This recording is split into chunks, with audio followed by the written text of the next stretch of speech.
Good afternoon, everyone. My name is Troy Felsman. So Jerry had graciously asked me to do a presentation for you all. Some of you might know me through social media. I have friends on my friends list that just like a lot of the pictures that I post. And years ago, I seen people do it, but they never explained who it was, what tribe they were affiliated with, or any kind of story about them to give them context to who they are. And I started getting a lot of feedback going like, wow, it looks like there's a real hunger for people to learn more about our people. Over the years, there was a lot of hesitancy on the part of the elders to impart any kind of knowledge. It was meant with good intentions. They wanted to protect the culture and language. You know, we've been burned a few times over the decades by people taking research and then monetizing the effort based off of things that all they did was glean from our elders. So it got to the point where even our own tribal members would try to get information and be turned away. And I never thought that was a good thing. A lot of the information I'm sharing with you is public knowledge if you know how to dig for it. And I'll be answering some questions you might have always had in your head. And what I get out of this, I love when a couple of responses. Wow, I remember my yaya talking about that, or I remember my kena, my sila, my sakhepe, my grandfather, my grandmother. That I love when I hear that, or wow, I never knew that, but that makes sense. Now I know why, my grandparents used to talk about someone about whatever. That's what I get out of it. So what we're going to do is I'm going to show you a few photos. I want to bring you back into the Salish and Kootenai Pend d'Oreille time machine. Now, just some housekeeping notes. If you have questions at all, don't hesitate to stop me. You're not going to throw me off, okay? I'm going to be covering a few pictures, kind of get you back in time, and then we're going to cover the timeline of prehistory that we can discern from research of when things happen, a couple of critical events that really affected the people moving forward. First off, you've heard of the Hellgate Treaty. This is Chief Victor. This is Chief Charlot's father. He died in 1870, so this is a very old photo. He died while on a bison hunt. His name, and I always have trouble with my lambdas echo, so I'm going to warn you. It's which means that word is not a word that normal Salish speakers here use. We use Sinchaska. That would denote someone who has parentage of people that lived east of the mountains that were Salish speakers. All of them had one or two things happen to them. They either had contact with smallpox or negative contact with Blackfeet that caused them to join either the Bitterroot Salish or the Upper Pend d'Oreilles. From that, we do know now that Upper Pend d'Oreilles really only became such probably in the 1790s or so. Prior to that, they were just all Kalispel people. Kalispel or Kalispel in our language. And what happened is that because of their proximity to horses, they adapted more to the Bitterroot Salish lifestyle, more horse-based, whereas primarily in prehistory times, they were canoe people. And it makes sense if you think about the Flathead River. A long time ago, you could take a canoe from Ravalli and literally make yourself go all the way up into Washington State. Few portages here and there due to some, obstacles like falls and what have you. But generally, that was the confluence that they used to come all the way down into this area. So there's a language continuum that we have from the Flathead Reservation. If we go all the way up to Cusick, on the Pend d'Oreille River, they speak very similar to what we do. In fact, they took our best speaker and stole him from us to be their instructor, Johnny R. Lee, who has since retired, but he still works for them. He just uses Teams to communicate with them, and he still produces academic material for them. It had a huge impact. As Echo and Elizabeth can tell you, for years, we would have language camps every year, and every year it was the same thing. Let's count to 10, and let's know our colors, and a few other things, and there was no progress in the language. We were fortunate to have a white guy married to a Colville that taught at Gonzaga Prep. Colvilles were in the same boat we were. We were losing our speakers. And his wife, who's a Colville tribal member, said, "Chris, do you think you could put together some study materials for the Colville language?" He goes, "Sure, language is language. We do that." He did so, and then what we were able to do is take that Colville dialect, which is related to us but different, right, and bring it into our dialect here. And that was probably, Echo, 20 years ago? 25? Yes. I have an original question. Who are the Flatheads? Why is it Flathead Indian Reservation? We're gonna. Flathead, are you going to get to that? We're going to get to that. Okay. Eager. Yeah. Yeah. So a couple of notable people here, like Moe's Crawling Mountain. This guy was, well, let's put it this way. When Chief Victor was made chief, what people don't know is that there was two others that were asked prior to Victor, Charlot's father. This was the first guy that was asked. I don't know how to say it, but this was a bad man. Like they say, when they had engagements with Blackfeet and Crow and there's a melee going on, make no mistake, we knew each other. Like a basketball team knows the good team from some other town. A lot of times these Blackfeet, these Crows, they knew who the guys were to avoid. They say literally Blackfeet would normally take to you guys take care of him. I'm going to move over this way. I'll take care of these guys, but you take care of Crawling Mountain. He was a very, very tough man. Asked to be chief, but he declined, and I'll tell you why. He said, "You all love me now and wanted me to be chief, but you won't love me when I'm demanding obedience when you're facing the wrong end of a rifle barrel," because he was a very strict disciplinarian. And despite that, he declined. He declined even being sub-chief. Then he was finally asked by the Jesuits if he would assume that role because they knew about his strict discipline. So they kind of had an ulterior motive. They knew he could get those people in line and bend the knee to the church. Formidable warrior. By the way, these drawings were done by a man by the name of Sohon, and he did about 25 of these sketches. This is just a group of Ponderay. The man on the far left is my great-great-grandfather, Pia Palatkin. Never understood. Anyone know the Conco family? This is Inyas Conco as a young man. This picture was taken about 1899. Guy by the name of, he was out of Missoula, and it's kind of humorous. He didn't know the language, so he would often take pictures of people just using their first name, because their baptismal name, because it's Salish. There's one humorous instance, though, where I can see what happened. There's four men he was taking a picture of during Arlee powwow in about 1908. And there was an elder in the picture by the name of Paul. And he was trying to confirm the identity. He got them mixed up. There was two groups of four people, and he reversed them. And on the internet to this day, I still get on there saying, no, that's the wrong picture of the four names are not associated with that picture. Anyway, at some point, I can see it. The photographer must have said, Paul, first, what's your last name? The Indian heard was Paul, like, yeah, Chinihet. And he wrote down Chinihet Paul, like that was his full name. Chinihet means, I'm right here. You know what I mean? So he put that as his name. He was trying to say, I'm Paul, like Chinihet, Yeah, so it's kind of humorous. This picture here, 1884, and I'm trying to get you warmed up here with some of these people from times past. The gentleman on the upper left, hand shot off, was a Delaware Indian born in Oklahoma. The reason why he has his hand tucked is that his father's name was Tom Hill, and he roamed the Northwest once he came out this way. Back in the 1840s, there were a lot of Delaware and Shawnees. This is after the main part of the fur trade. These guys were mainly coming out here to become hunters and guides for exploration parties that were trying to find the best passes to get to California and other Oregon and what have you.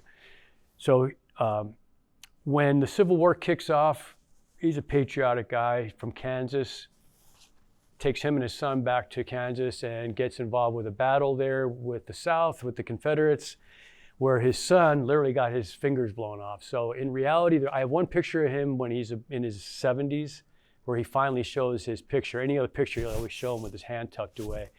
But it kind of looks like he's going like this because his fingers are gone, and they called him hand shot off because of that reason.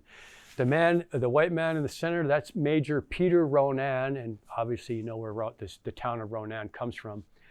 I would say, if you consider the fact that when the treaty was written in 1855, it took 4 years for Congress to ratify the treaty. So I can tell you that the government was just as slow then as it is now. So in 1860, starting there, the first Indian agent opened up the agency in Jocko, which is right near my house, right where the Jocko church is. The agency was only about 50 yards to the east of it. Unfortunately, the agency was torn down, and there's a lot of ruins in that area. I bet you if you had a metal detector, you'd find a lot of interesting stuff in that area, but it's gone. He's probably one of the few honest agents that we had. Many of the agents that we had, there was 12 of them in 20 years, so nobody stuck around very long. Teddy Roosevelt wrote of one of them in his journal.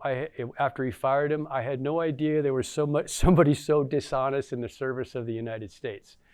He was doing things like, if you were coming from Kalispell and coming to the reservation as a shortcut and you ran into bad weather, he would charge them, let's say, $1 a head grazing fee, hire a local Indian to watch over the guy's herd while he was staying at the agency, give him about $1, and then pocket the rest. He also had his Chinese cook that would serve liquor to the Indians, and he would take the profits off that. Just complete. We got fired. You know what he did? He started up a real estate agency, wrote a real estate book, because he knew all the best places that have potential agriculture, areas, and made a good bit of money.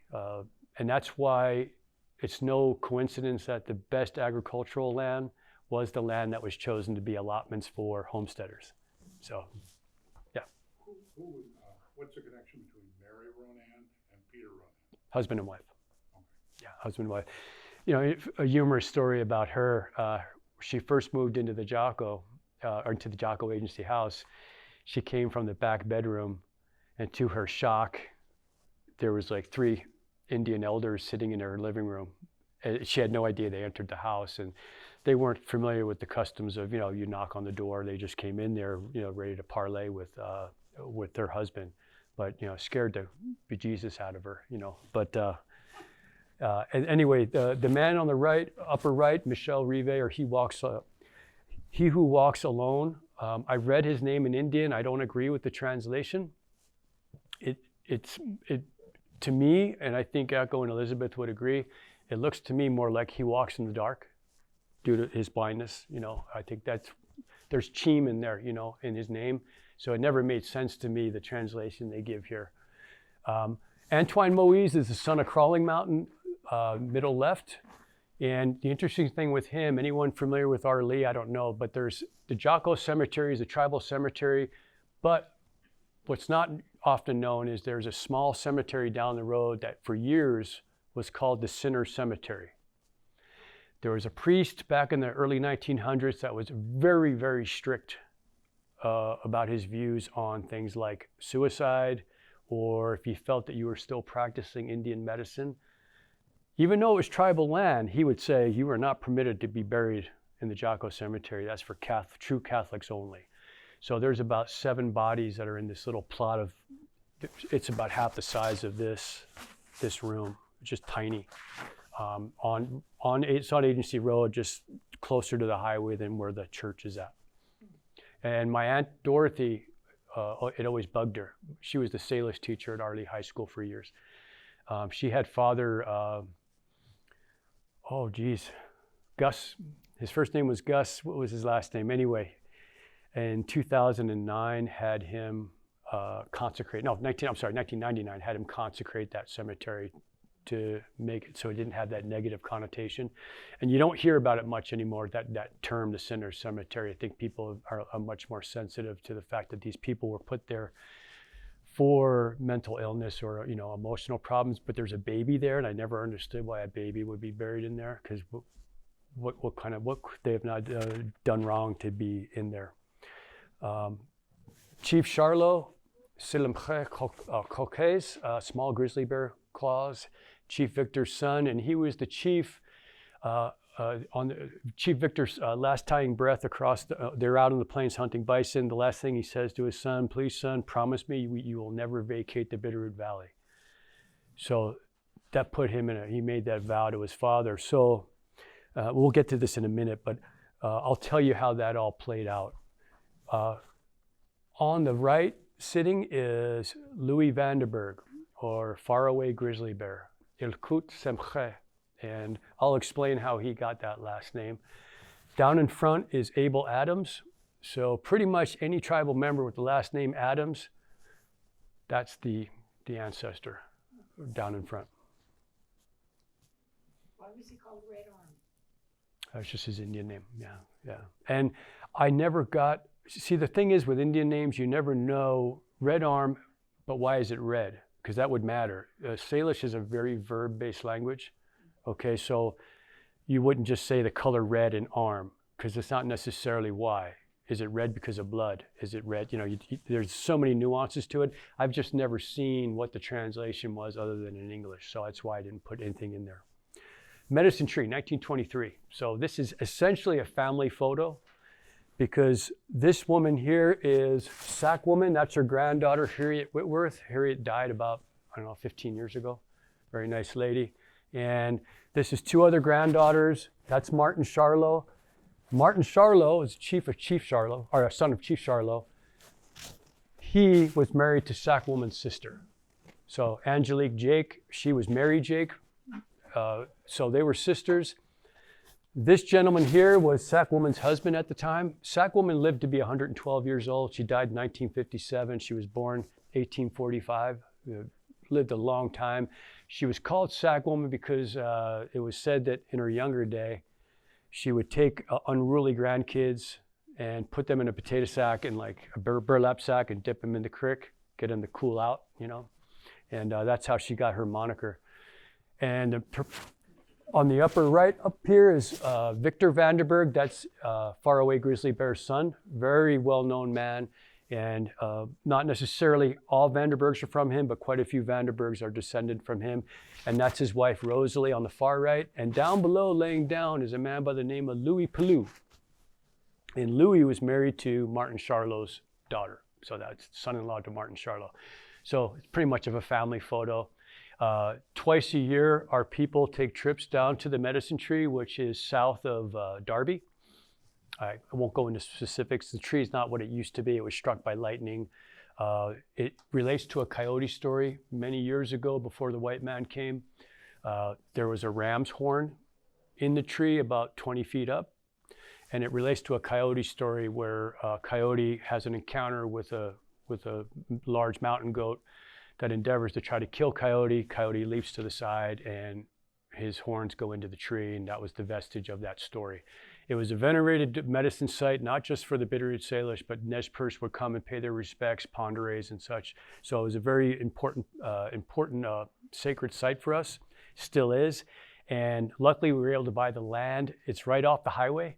So for years it was Echo. You remember when our kids were small, we used to kind of be like nervous because we'd be there paying our respects with little kids and people be blazing by at 60 miles an hour.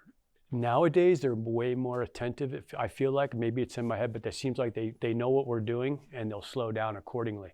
For those that ever watch Yellowstone, the Medicine Tree is maybe 3 miles south of that ranch they use for the Dutton residents.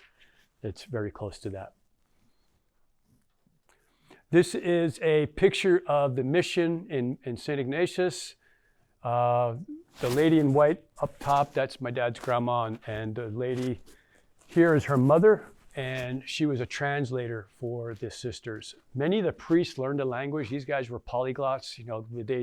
Before they ever left Europe, they knew their native language. They knew Latin, probably some Greek, just from their priestly training. And so picking up Salish for them was manageable. In fact, one of the priests was so good, he developed the early basis of the Salish dictionary. only constrained by the fact that there was not the International Phonetic Alphabet. The real breakthrough for our people was whatever linguist developed the International Phonetic Alphabet that could represent sounds in our language, and likewise with Kootenai, to read that and know exactly what the word is supposed to sound like. There's a lot of guesswork in the old style, trying to use the English alphabet or the American alphabet and trying to make that fit the Salish language. Did not work very well, and probably even worse so with Kootenai, back in the day. By the way, Jerry's Kootenai. So her dad and my dad were like really good buddies. So they were on the tribal housing board together and traveled to council. They traveled together a lot. So what would often happen, there would be people from other tribes, because I don't recognize anybody else in this photo. Likely what happened, they were hosting some visitors to the mission that came to get baptisms and things of that nature, or picking up their kids that were at the boarding school. So this is taken about 1900, so pretty old photo. Here's a picture of two Kootenai chiefs, and Chief Martin Charlot and Inez Finley. Inez Finley was in the photo earlier, was married to a Sac woman. And in the middle is Father Tallman. Father Tallman served here a long time. Prior to us, though, he actually served the Crows. Now, to that point, Pat Pierre, when he was young, he's an elder that worked at Inkusum. He was a fluent speaker of the language. He had said that he had a brother-in-law that was Fred Oldhorn. He's from Crow, married Pat's sister, and went to Mass. Fred's family came to visit, and Father Tallman, after service, would always be at the steps, greeting people and thanking them for attending. And normally, when he see Indians, he'd talk Salish to them. And then Pat goes, oh, I'm sorry, Father, my brother-in-law, he's Crow. And to Pat's shock, Father Tallman switched to Crow and started talking to Fred in Crow. And Pat was like, Jesus, guy, pretty amazing how good he was. So we're going to get to somebody asked about Flathead, I think. So we're going to get there now, okay? So there was 3 main tribes when the treaty was made, okay? The Bitterroot Salish primarily resided south of Missoula, all the way down to Sula. And there was the upper Calispe, or Upper Ponderay at that time. Ponderay is just a French word meaning hanging ears, because when the first fur trappers came, they were wearing large earrings, shell earrings. So that's where Ponderay came from. The name for ourselves is one of 2 things, and I'm going to answer your question right now. As a people, the Calispe, and it referenced Camas, because Camas was an important food group for all the interior Salish-speaking tribes from here all the way into Washington State. Now, locally, the people at the base of Flathead Lake were called the Silkat Kremshint, okay, the Broadwater people.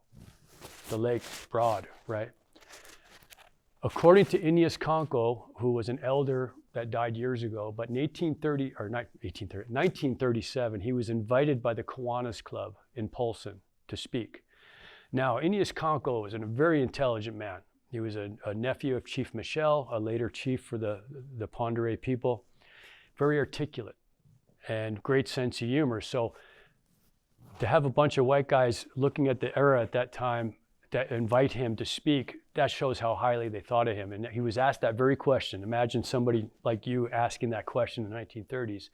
And what he said was that for whatever reason, a French Indian tribal member was asked that very question: where did this Flathead come from back in the 1800s? And instead of saying the Broadwater people, because that's what they thought in their head, that's what that meant, Broadwater, he said like Flathead of the lake, and that stuck. Now, that is, according to Inez Conco, he was born in 1870. I'm going to believe him, okay?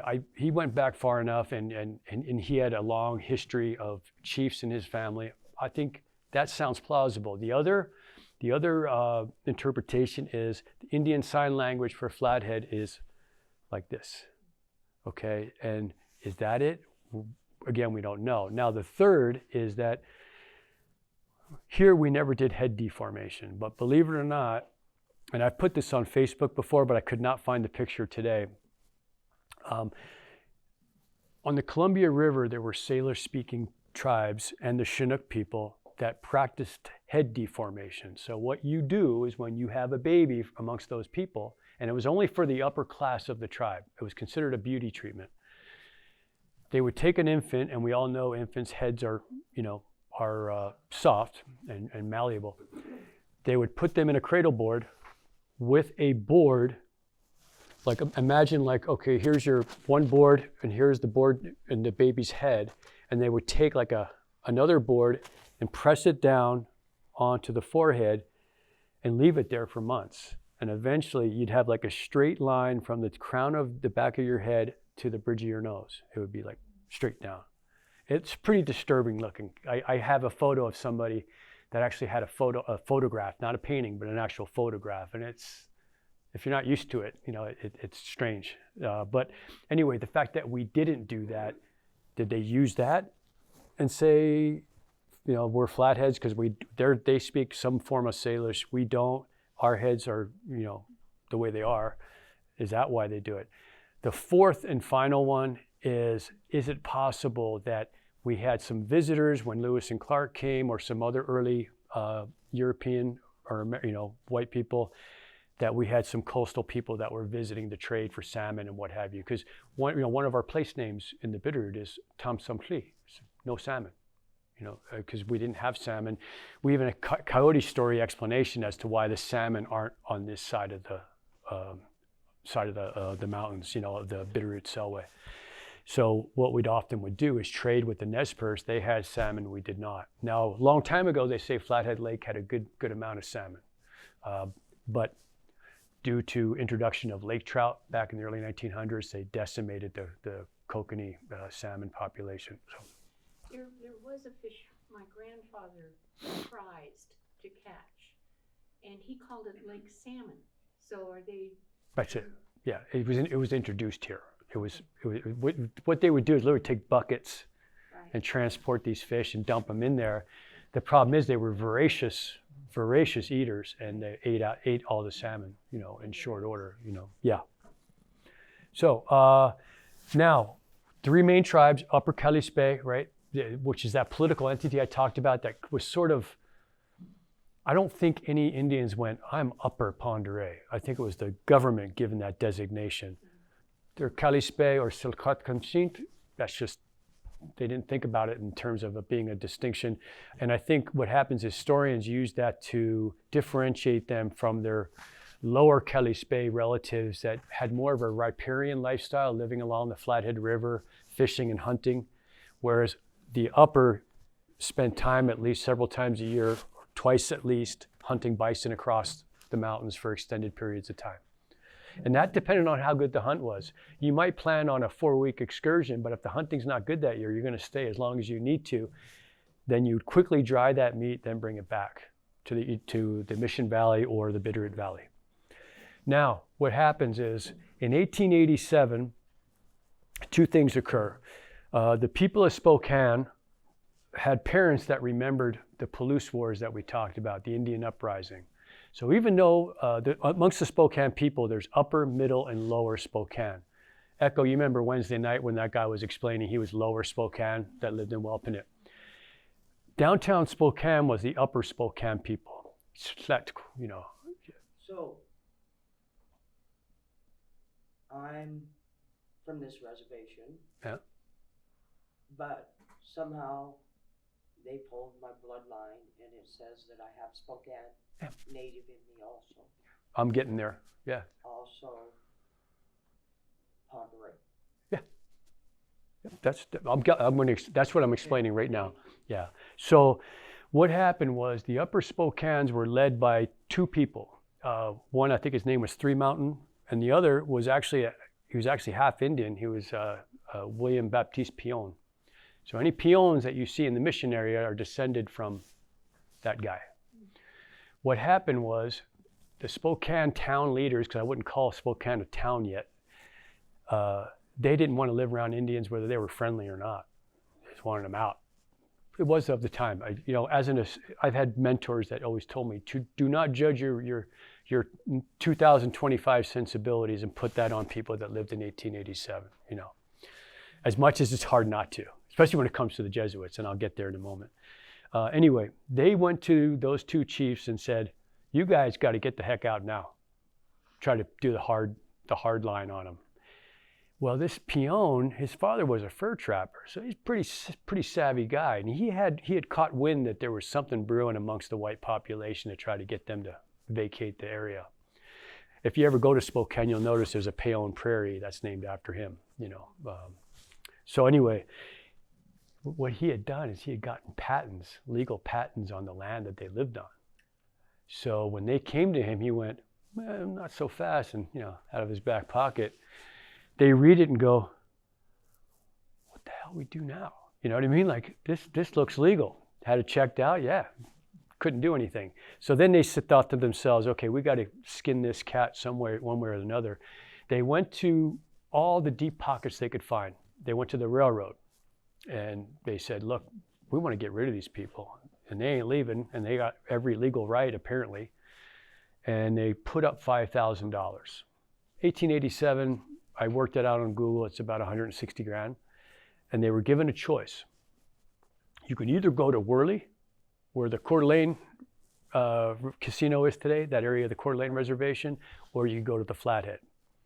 Both tribes speak some form of Salish, easy integration, probably even have relatives on both reservations. And they take the money, and I don't know what percentage breakdown was. I don't think it was quite 50-50. My assumption is many went to Worley because it was closer.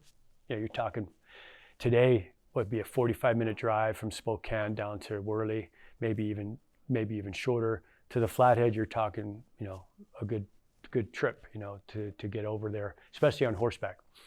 So anyway, that happens.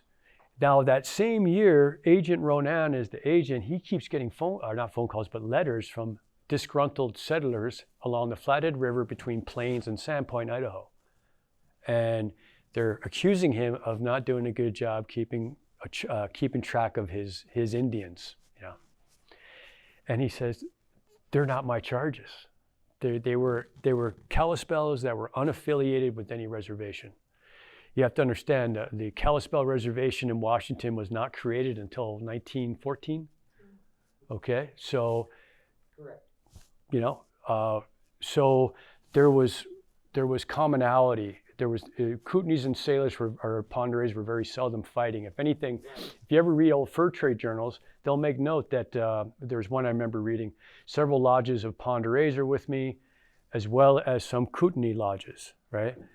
How they can speak Salish fine. They can speak the Pend d'Oreilles language fine, but they do have a language all their own that they use amongst each other. And whatever gets caught in the middle, Indian Sign Language takes care of the rest. So there's always been a real, in most cases, time of peace between the Kootenays and Pend d'Oreilles. And if they did have any trouble, it was usually over, I shot that elk before you did. You know what I mean? It just. Now, can you put a light on the squeaky? Yeah, squeaky. Squeaky means red bow, okay? So where in did they Salish. come from? Squeal, squinch, okay? Red They bow. were here before us. No, it's a family name. It's Okay. a family name. Well, So because the reason I'm asking this is because there was some discrepancies between a coworker and then my boss was Squeaky. Both of those two were Squeaky natives. That's what they. no, it's a family name. Okay. They're Finleys, okay? Right. So they go by Squeaky and Finley. Miquam Finley was their ancestor. Now the majority of Miquam's descendants are Kootenai. Okay, so like his kids married into the Kootenai tribe. But I remember Tarzan and Finley, Squeaky. My Aunt Dorothy was half sisters to this Mike Squeaky and Ben Squeaky down in Arlee. Because you're my relative. Oh well, I don't doubt that. Okay, yeah. So anyway, getting back to what we were talking about here. Where were we? I got myself thrown off. Yeah. Yeah. No, it's okay. No, it's okay. Yeah. So the Pend d'Oreilles, as a distinct political entity, 3 main tribes. At the same year, so the Kalispel along the river. So we do know this. In 1905, when the base roll was created, they broke it down by tribe as far as the base roll of members. The first roll they did, they threw out. It was so full of inaccuracies. The government said, nonsense, do it again. So I think at the time of 1905, when that base roll was accepted. Now, that being said, for years afterwards, there was tribal members, because of lack of opportunity here, were forced to live in the Colville area of Washington for work. There was many Kootenays that married outside their band here and went up Tobacco Plains or Creston. Help me out, Jerry. What's the other one? There's another band up there. Yeah, so what would happen is when the base roll was created, you had about 556 Kootenays, 557 Bitterroot Salish, 656 Upper Pend d'Oreilles, 185 Kalispels, those ones that were brought down from we'll call them the Sandpoint Band, for lack of a better term, 135 Spokanes. So that was the breakdown. Now we talk about prehistory. We know now that right around 1730, our people we finally get the horse. Now the story with that is that we were at peace with the Lemhi Shoshone. Now everyone knows the Shoban Reservation down in Pocatello area, Blackfoot, Idaho, right? Well, there was another band of Shoshone that were just south of the Bitterroot Valley where Salmon, Idaho is today. In fact, they even had their own reservation. However, it was such beautiful country, the government said, nah, we're going to move you guys down to the Blackfoot area, which is desolate in comparison.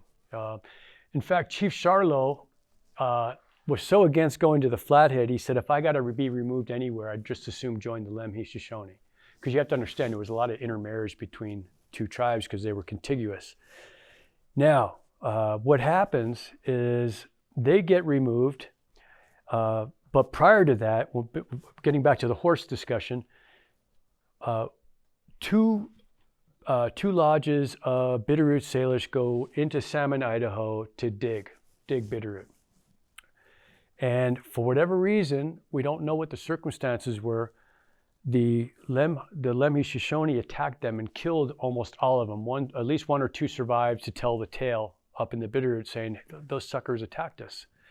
War party gets put together. They go over Lost Trail Pass, drop down into the Salmon, Idaho side, and they see something they'd never seen before. A two-headed elk. A guy riding a horse, but from a distance, they're like, what the heck is this, right? So they sit back and they observe. They're up in the hills, right? They're not seen, and they're observing. Finally, they see the guy dismount, and they're like, oh, we got to get one of these.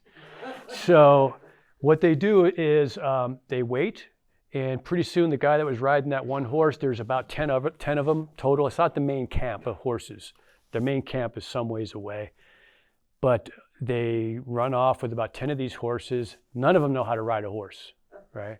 So they get them over to the Bitterroot. The next day, a group of Lemhi Shoshone show up saying, we want our horses back. And they're like, screw you guys, you killed a bunch of our people, at least eight to 10 of them, and you ain't getting them back.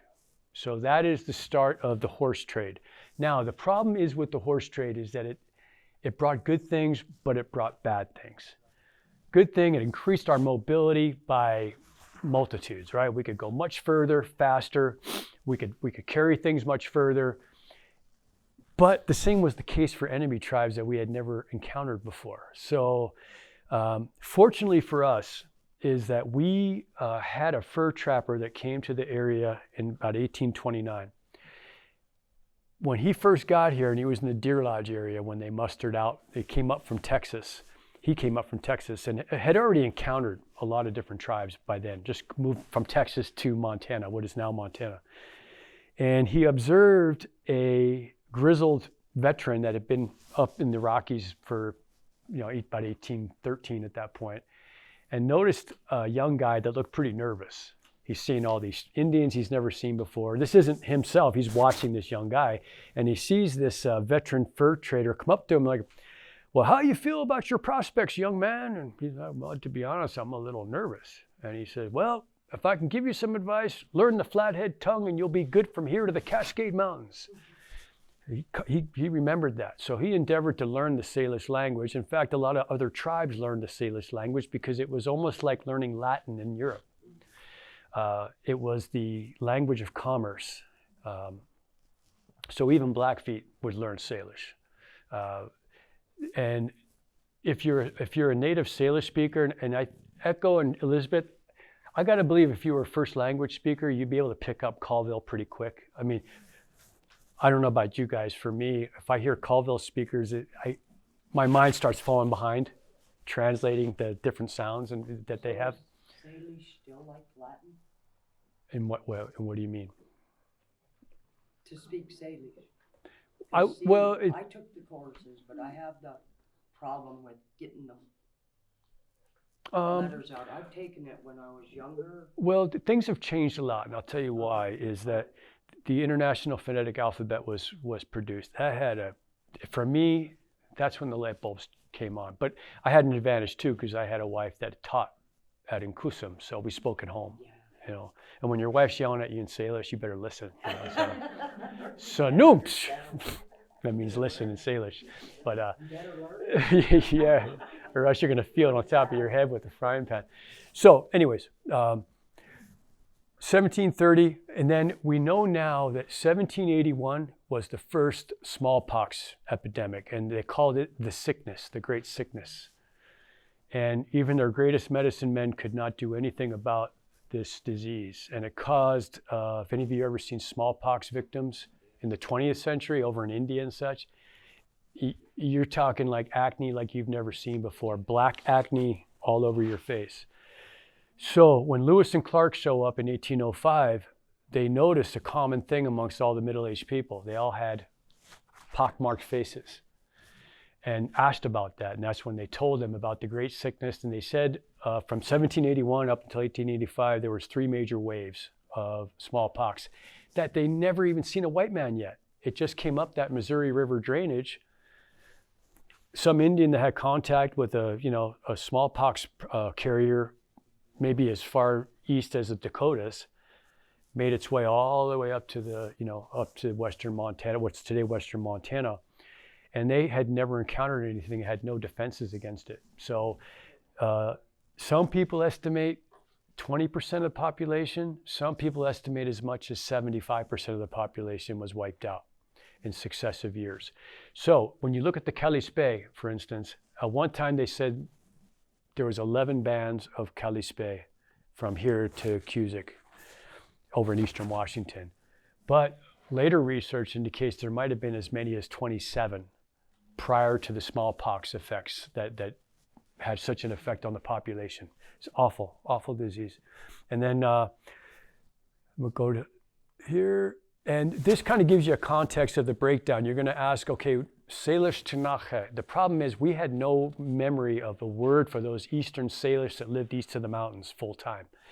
And then there was Kootenai Tanache, or the plains, we'll call it Plains Kootenai, Plains Salish, that lived full time across the mountains.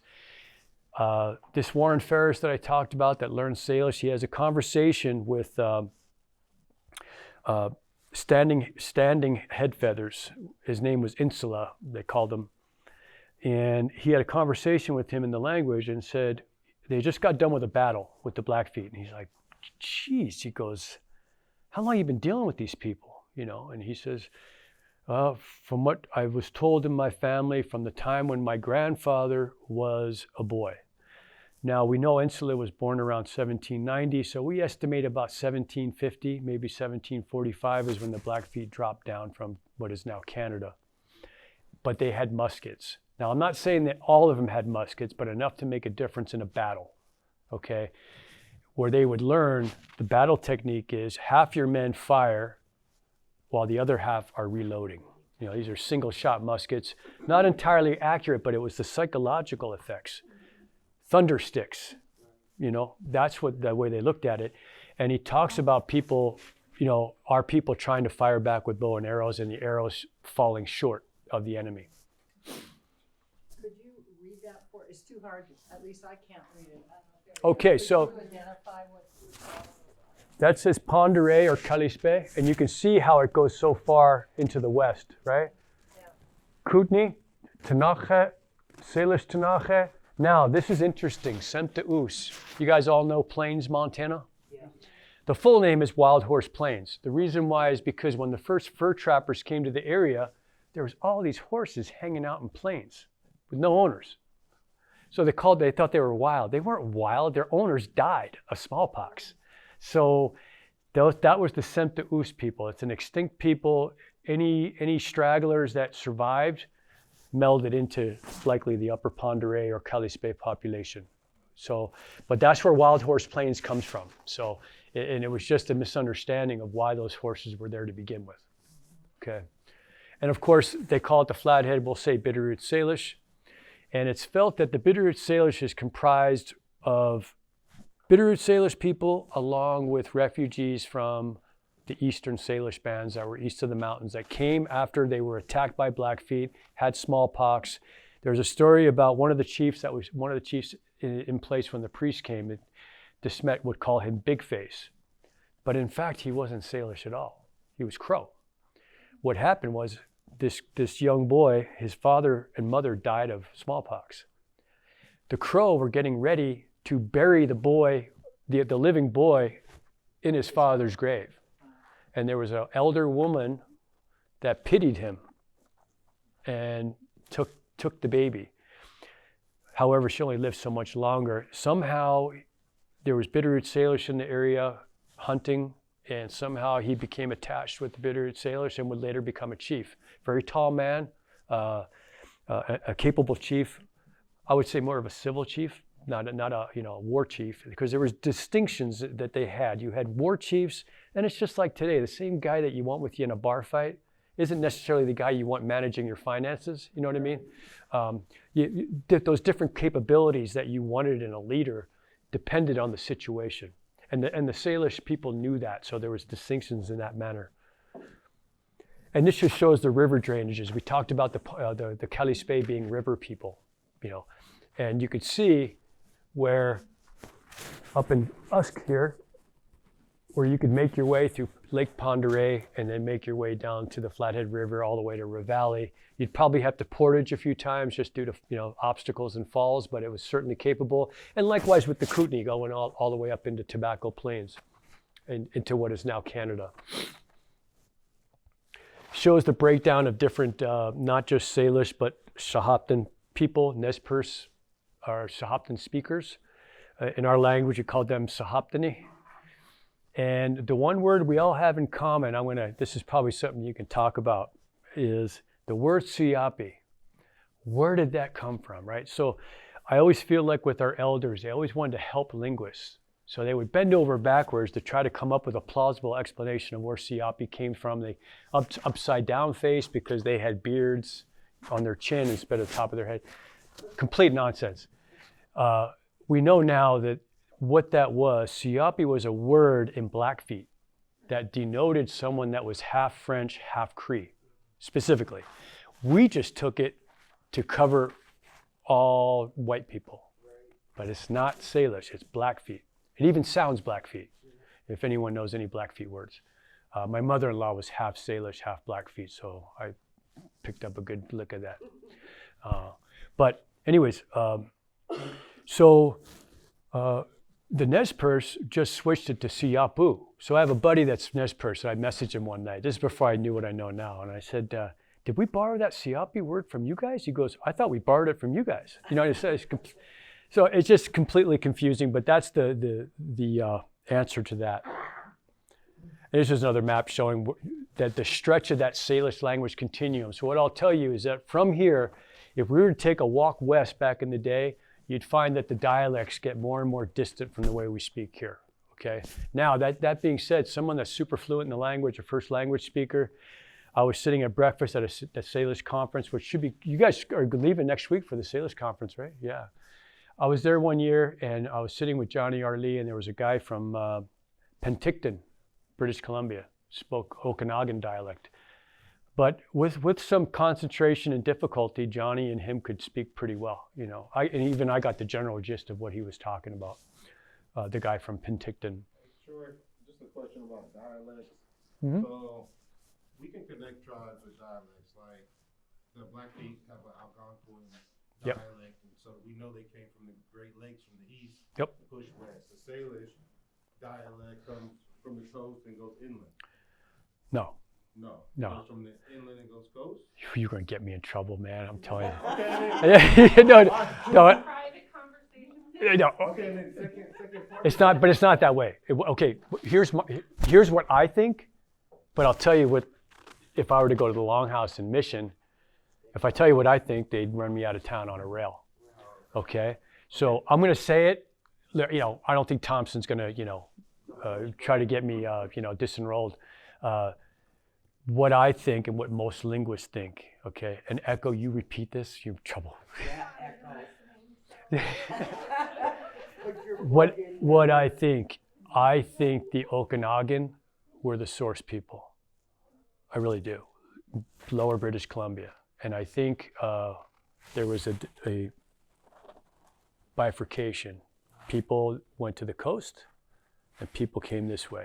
I'll tell you this, there's very few words. If I hear somebody from Tulalip speak their dialect of Lashutseed, I mean, it sounds Salish, but I don't know nothing, Now, Ticini Pete will break a word down and tell you how it's related. Okay, I'm not saying that they're totally not related, but to the ear, no. Look, I've been to Elmo Hall and heard Muggs, you guys are from Seattle, and have to endure that, She was. What about the Kootenai dialect then? It being a language isolate. It is an isolate. It is an enigma. Linguists have pondered the Kootenai language for decades and have come up with all different sorts of theories. The fact is they just don't know. It's not related to anything. And the Kootenai people say we come from here. We come from Canada. We come from here. Yeah. We come from Bonners. We come from here. And that's why our language isn't shared with anyone else outside of here. And that's why it's not influenced by any other dialect outside of here. Yeah. Coming in. And that's the thing. We just don't know. We just. But we do know Salish could have bifurcated or came from. Yeah, but I'm talking hundreds of years ago, because like Okanagan's pretty distant from where, like the roots are there. But if an Okanagan was sitting there speaking, I'd fall behind pretty quick. I could get the general idea if it's real basic. Hello, how are you? What's your name? I could get that. It's but there's tribes are always moving, so it's hard to say. It's and like I know with the Kootenai up in Canada, there's slight variations in the dialect. Like Wayne McCoy, poor guy can't get his certification because the elders here don't like the way he pronounces certain words, and they don't want that to infect your local dialect. Yeah. Now, isn't it true, the Canada natives, they always circled in the wintertime, or spring, summer, winter, fall. They always started in Canada, worked their way all the way down to Elmo and up through here. Well, And we were put down, the Pend Oreille were put down by Hamilton, Missoula. And No. circled up this way to the Flathead. Well, what I'll tell you is this: Blind Mose was interviewed a long time ago. If you remember Blind Mose, Chaute, Yes, I do, yeah. very well. So Blind Mose, what he said, it was all in Indian, but he said Utamilk, imsh. We were always moving, Right. always moving, based off of time to pick, dig bitterroot, Yeah. time to Winter dig time, for camas. Yeah, food. every month there was a different thing that you were trying to gather. So yeah. But I don't get hung up on that. As far as like, I don't. Kootenais. There's some Kootenais that are hardcore. Like I go to the Vernon Finley School. Where, look, there was no borders that said, this is Kootenai land, and it wasn't that way. It just wasn't. So. There is now. As a people. Anyways, so another map, but just you get the idea though. And this was definitely produced by Blackfeet. Look at the size of their territory. Yeah. But what I will tell you, and if you look at old stories, oftentimes it wasn't necessarily Blackfeet that were involved. It would have been Grovon. And the thing is, Grovon are an Arapaho-speaking people. Wind River was their people. They separated, they estimate sometime in the 1600s. But they would speak Blackfeet to people outside their tribe because frankly, more people knew Blackfeet than knew their language. But they were up to a lot of nonsense with our people. And for whatever reason, the Mohawks that came out here had a lifelong grudge against the Gros Ventre. Anytime if they were hunting furs with the American fur trapping people, they would quit and go, if they encountered a Gros Ventre camp, they'd say, we're going to fight these guys. And he's like, yeah, we got work to do. And he'd be like, see you tomorrow. We're going to fight these guys. That's how, I'm glad Vina Little Owl's not here. She's Gros Ventre. I was worried she was going to show up. This is an old map. That purple area, that's now green. Okay, the tribes got that back.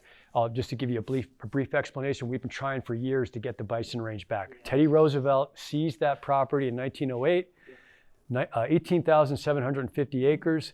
I was on tribal council, went to DC, visited a congressman, literally looked us right in the eyes and said, if we give this back, you're not going to build a casino on there, are you? I'm like, geez, it's just so ridiculous. So we were unsuccessful then. However, John Tester, great man. Yeah. And he came to council. I was already gone by then, but he came to council and he says, look, I'm going to level with you guys. Senators are freaking out about the dollar amount. It was the largest water compact settlement in Indian country by far. He goes, but like in retail pricing, if we can get that dollar amount below $2 billion, I think we can make something happen. But here's what I want to do for you. Let's bring it to 1.9 billion and we'll give you back the bison range. And council was like, une, done. Did we sell our rights to the water compact? I hope not. Well, here's the problem is that those rights are based off of Aboriginal territory, hunting territory. So to argue that it was going to affect us one way or another if we had rights in Lewistown, Montana, that's a good ride away. I've driven to Lewistown, and I'm not sweating giving up any rights to Lewistown water. So I always buy the, be practical and sweat the small stuff, and it had to happen because of. The farmers are mad at us. Of course they are. They always are. Because they can't have their water dumped out to them all the time. Well, they don't want us here to begin with. They would much prefer we'd leave. Yeah. So anyways, now give you a little lesson. I have a personalized, go ahead. So my great-great-grandmother was born in 1857, Mm-hmm. and she married a trapper, and their marriage license is a mission church. Mm-hmm. So through your talk today, if anything relates to Ashley, the Ashley family, Yeah. could you let me know? Angelique Ashley was my Tupia sister, so I would know. That's what I thought. Are you a peon? Get some genealogy. Are you a peon or? What are you? Well, Angelique was married to Joe Peon. He was the son of that Spokane chief that I spoke of. Spokane. Angelique Ashley. She was Ponderay. Her dad was Spokane though. So, in fact, her dad's Indian name is still a last name over in Spokane. It's Palatkin. Yeah. So, anyways. That's what I don't know. I know my great-great-grandmother, but before. I'll talk to you after. No problems. So, I have a personalized plate. I was down at the Y, and this guy comes up. He goes, "Is that Salish?" I'm like, "Yeah." He's like, "How do you say it?" He's like, "Well, Skyliu, it's just what Salish Pondereys call ourselves." I said, "But you talk Salish every day." He's like, "I don't follow." I go, "Do you say Missoula?" "Well, yeah, I guess I do." I go, "Missoula is just a bastardized word where they cut the beginning and the end of the word off, but it refers to the Clark Fork River." So the word was Imesuletku, which means really cold water. Now, the one thing you'll always learn about people that wrote about history in our books is that they never went to the tribe to ever get their information. They either went to a local rancher who thought he knew a thing or two, or to the local soak at the bar down on Front Street in Missoula, who assured you that he was an expert in all local Indian lore. To that end, 2 years ago, hand to God, I had a guy that was writing a book. And I said, "How long have you been at it?" He says, 6 months. I go, "Am I the first tribal member that you've talked to?" It's like, well, yeah, but it's about the tribes. I'm like, what are you writing? You know what I mean? Like, what? It's a really interesting thing, and I've noticed that pattern over the years. They don't talk to the tribes about our own. Don't you think we'd know best? You know, about who we are. Anyway, little tangent there. So yeah, so in Mesulatku, and then for the area is Intla'ai, place of the small bull trout. Any of you biologists out there? Where do bull trout thrive? Really cold water. Now, what happens in the Missoula area? Two things happen. Milltown Dam gets built, slows the water down. What happens when you slow water down? Warms up. Then local settlers complain about the Rattlesnake Creek flooding them out every spring. So they put water breaks in Rattlesnake Creek. Can't migrate. Again, it slows the water down, can't migrate. So what was a thriving bull trout area in the Missoula, going right through Missoula, became close to extinction by the 1960s. And plus with the pollution, we all know what Missoula River, Clark Fork looked like back in the day. It was a travesty. There's a reason why we had an EPA created, because people just used it as a dump downtown Missoula. Anyway, so of course, mission signalement. And what that means is the surrounded, okay? And for lack of, I don't have any other knowledge from what the culture committee's knowledge was, is that it comes from a time from way, way back when a band of Kalispé lived in the Dixon area, and they had a rough winter, you know, one of those extended winters where it's brutally cold. When you're getting into March, you're going through all your bitter root, your dry meat's long been depleted, and you would send runners out different directions looking for game. And for whatever reason, even the fishing on the river wasn't good either that year. And a band of elk came right through Mission, not far from where I work at S&K Technologies. You guys know where that's off the highway. So imagine a couple hundred yards past there. And they were able to surround that herd and were able to procure enough meat to save the people. So that's where they got that surrounded. It's another thing where I have no doubt you will find 2 or 3 other versions of that told by some guy down at the bar. You know, like it just, that's how it goes. But that's the accurate one. So here's Missoula back in the day, huh? Don't you wish you were a real estate investor and held on to that land today? Look at all those empty plots.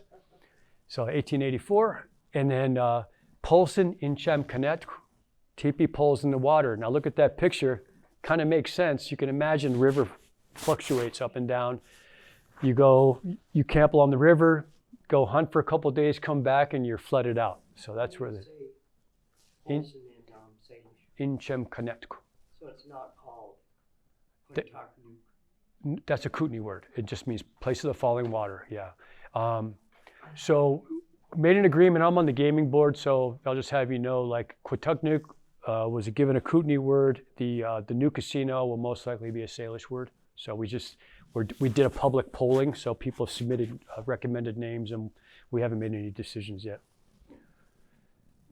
Give you a timeline of Salish chiefs, and I put this up here for a reason. Unlike Europeans, just because you were hereditary, you were the son of a chief, did not mean you were going to be made chief as soon as your dad died. It didn't work that way. The position was too important. Lives were on the line. You could not afford to give some 12-year-old the keys to the kingdom. You know what I mean? So you had to grow into that role.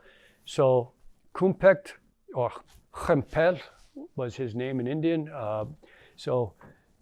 Red Base Lodge, 1790s. Three Eagles takes over, son-in-law of Kumpekt, Chetles Kremi.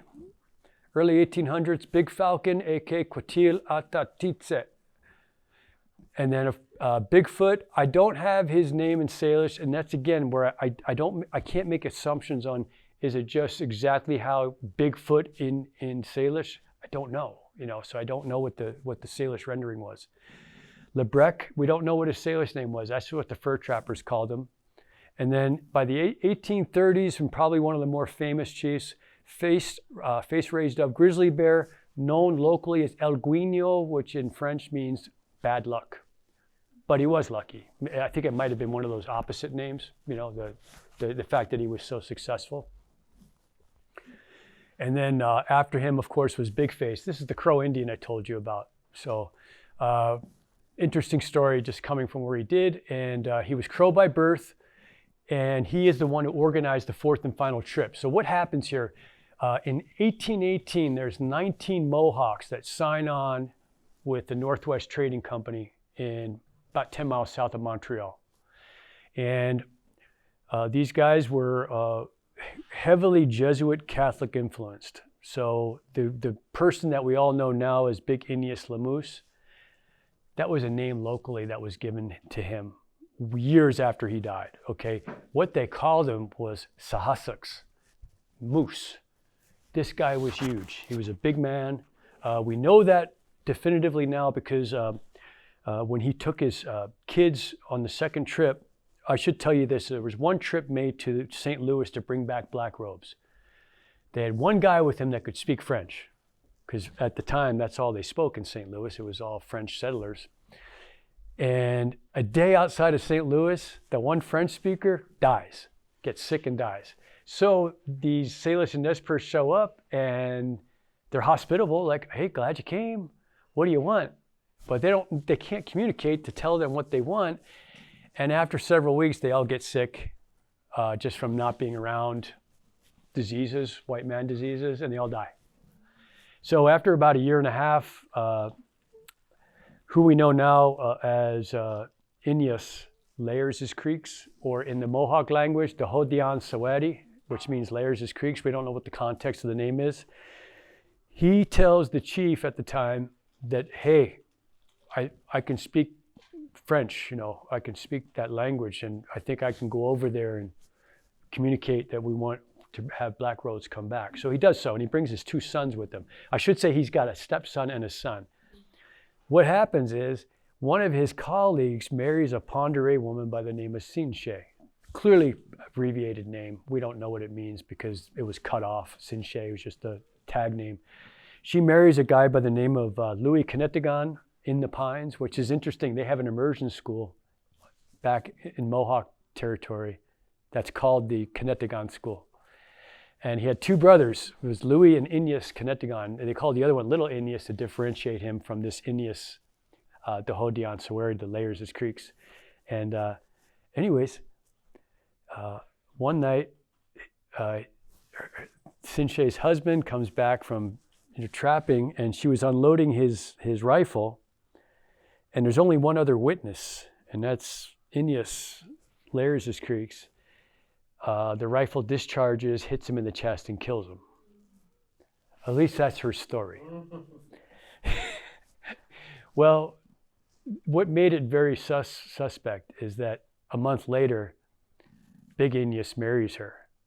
And the fur trade company at that time, which was owned by Hudson Bay at that point, I should say there was a lot of conflict. They joined the Northwest Trading Company 3 years into their 4-year contract. Hudson Bay merges with Northwest, but really Hudson Bay was calling the shots.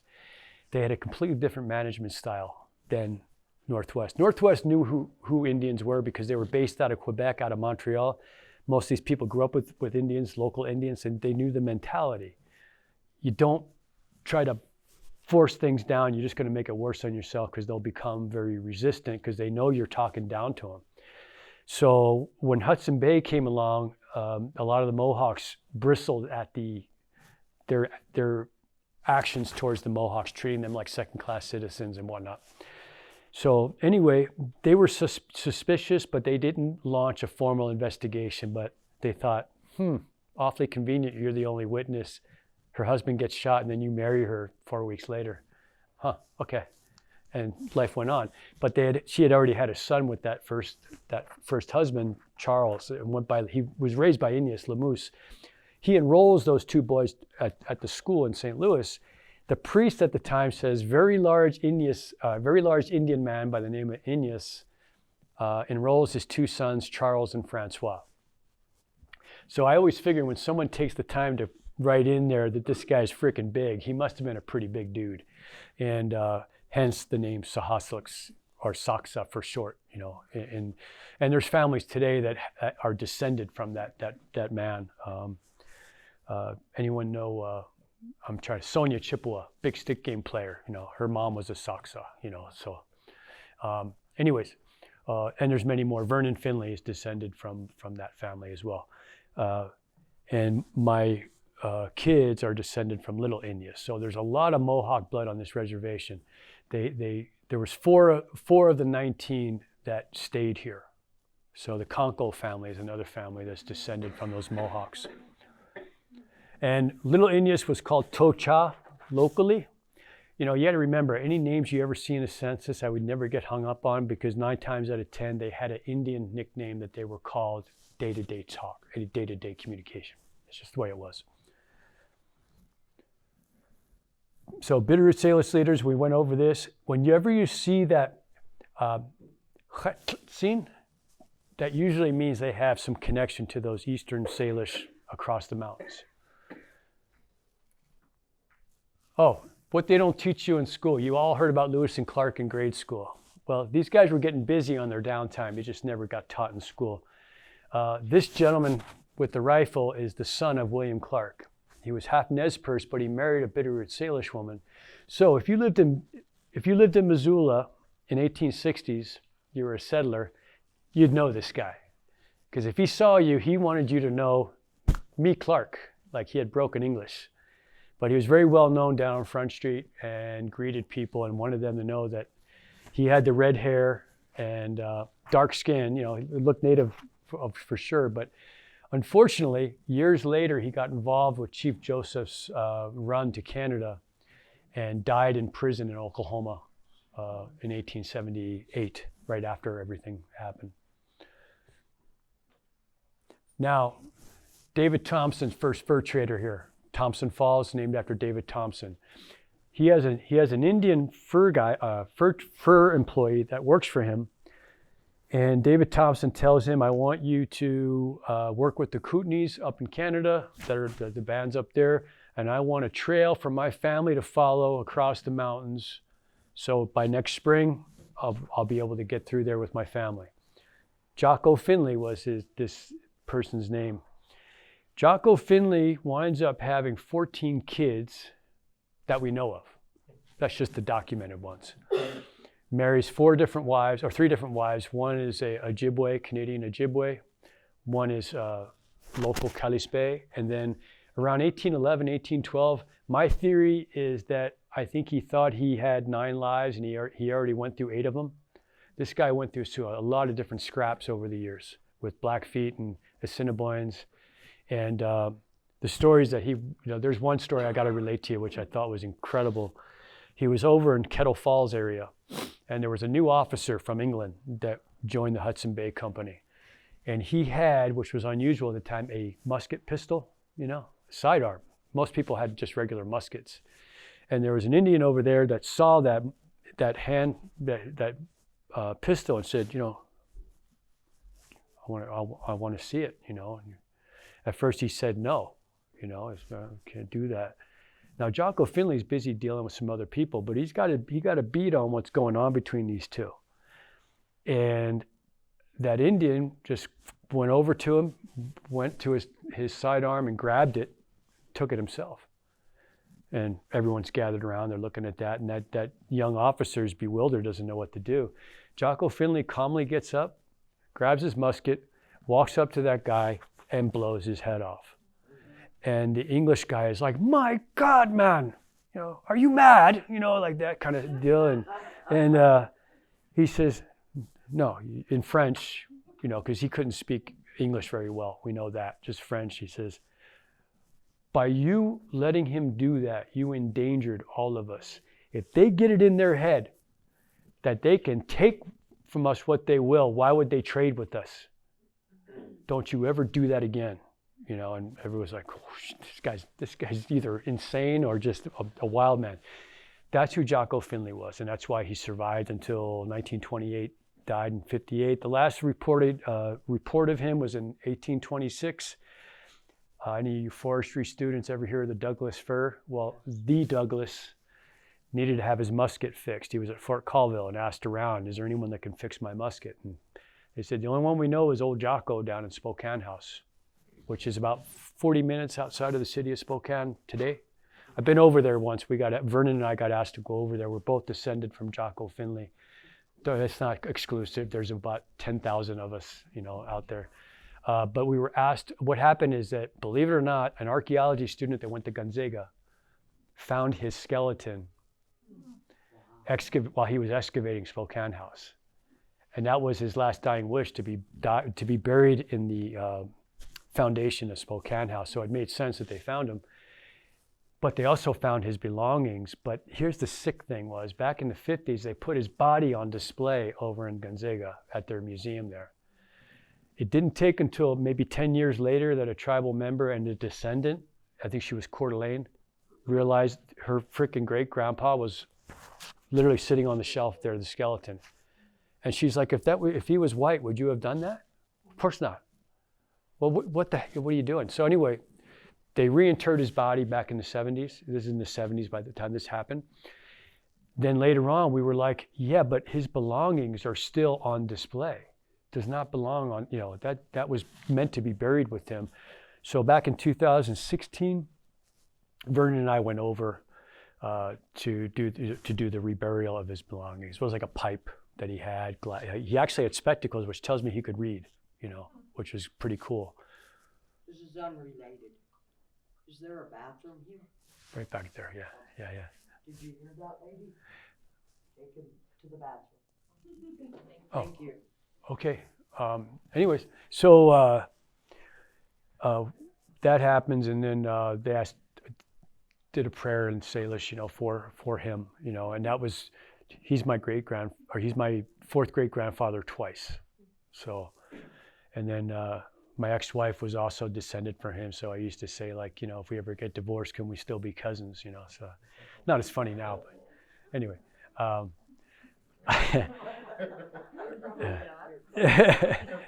Anyways, so that's, he had such a huge impact that there's descendants not only from here, but Coeur d'Alene Reservation, Spokane Reservation, Kalispell and Colville Reservation, and up in Canada as well. And then his kids were also prolific as well. Patrick Finley had many kids, many amongst the Kootenai as well. In fact, Custada's wife was Finley, from Patrick's son, Joseph, that married into the Kootenai tribe. And his second wife, there's many families in Mission that are descended from the Padneret wife. And then, of course, the Spokane wife. I know I'm descended from the Spokane wife. I think her name was Susan Teshwechina, which has something to do with dress, but I'm sure it was butchered enough that I can't tell you what that exactly means, but something dresses. Now, you ever been to Perma? You go out past Perma, there's a boat launch called Kukwasint, and that comes from David Thompson. He was constantly using a sextant. His secret mission while being a fur brigade leader was he was a map maker, a cartographer. So he had a sextant. He was constantly at night taking star positions.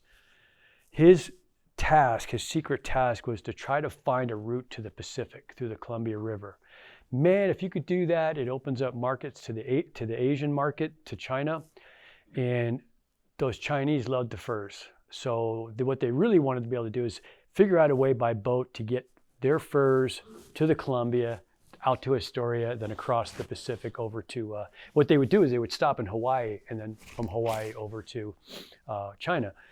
And another marker that you might not know of, have you ever heard of the Coryacan Defile, the Coryacan Trailer Park? Coryacan is named after, they would hire Hawaiians here. Because of the Hudson Bay Company having trading relations with Hawaiians, they would take Hawaiians, bring them here. Why? Well, these guys were used to intertribal warfare in Hawaii for generations.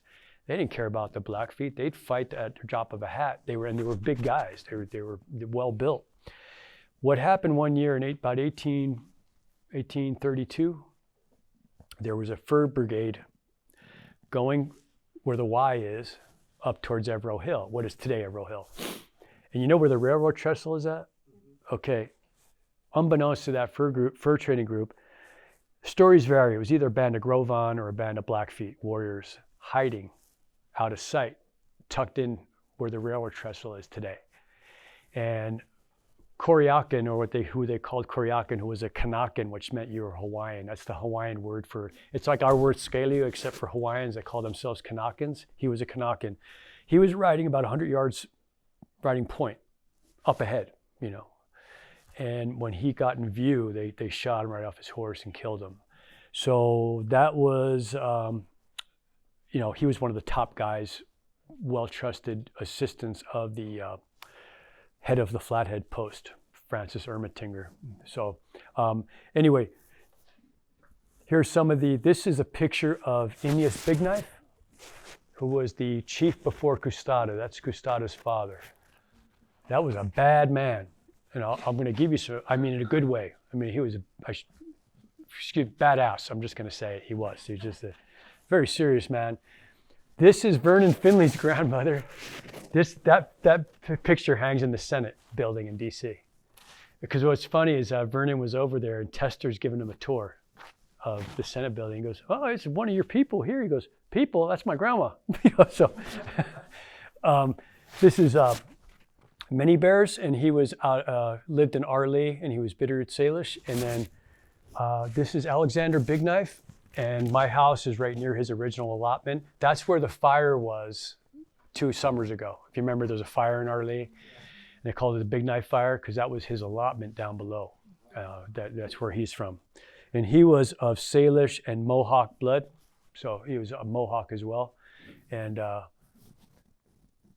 involved with quite a few hunting cases. The early Salish were always trying, the state of Montana, I should tell you, in the treaty, the Hellgate Treaty, it specifically states that these people will have hunting rights in their accustomed indigenous areas, meaning Sealy, right, Holland Lake, all those areas.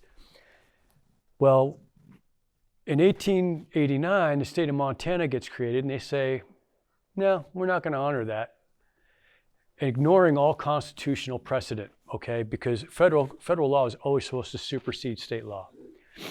Unfortunately, it took until 1972, Lasso Stasso Jr.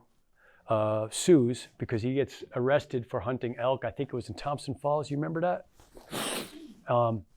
Anyway, he wins his case, and now they had to honor the treaty stipulation in there.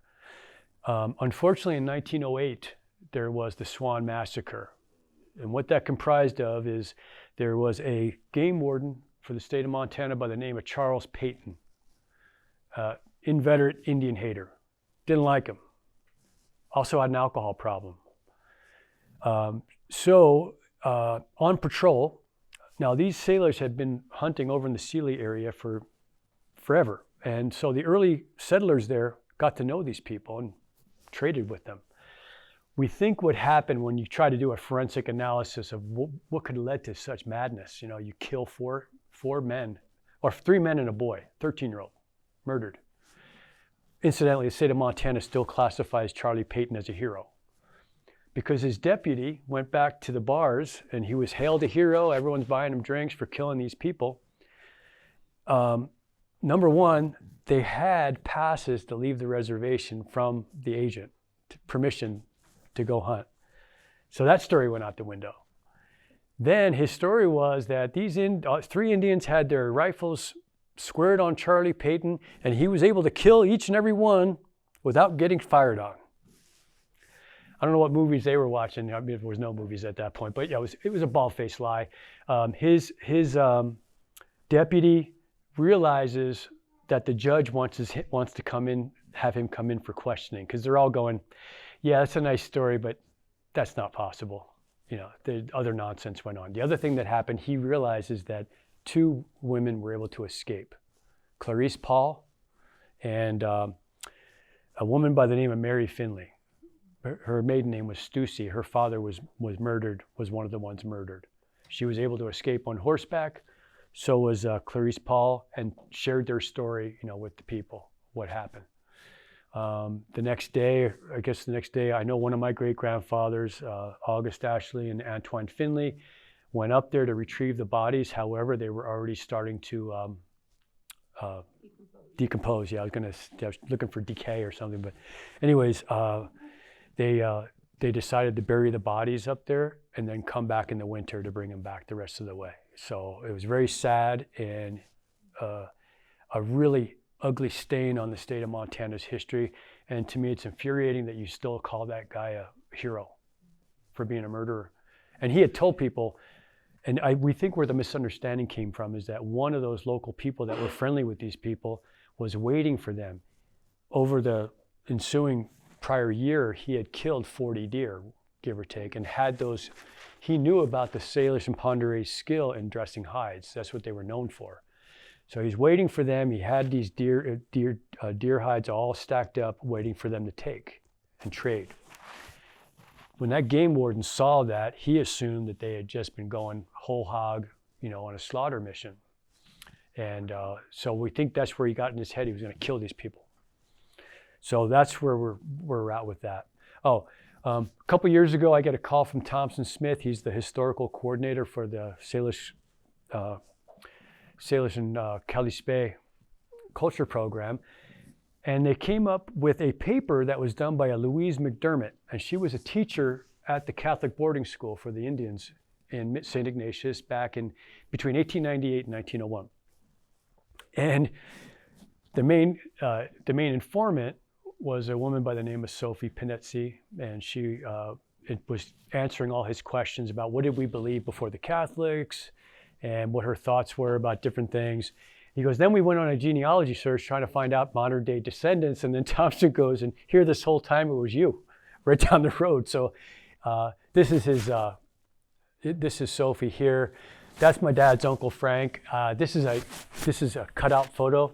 The reason why he's got that ornery look on his face is he was made to sit next to a girl. And I think if you see his body language, he is trying to lean away from the girl and looks pretty upset. Frank went to the local Ursuline school and then went to Haskell and then worked for the BA the rest of his life. He came back once that my dad remembers with some other Native woman, told his brother, my grandfather, that was his secretary, and my grandfather said, but I don't think so. So we'll leave that there. He was married, but I don't think that wasn't his wife that he was with. Right? Yes. And you were on the Jesuits. That's exactly how the Catholic came in here, correct? Was through the Jesuits. Mm-hmm.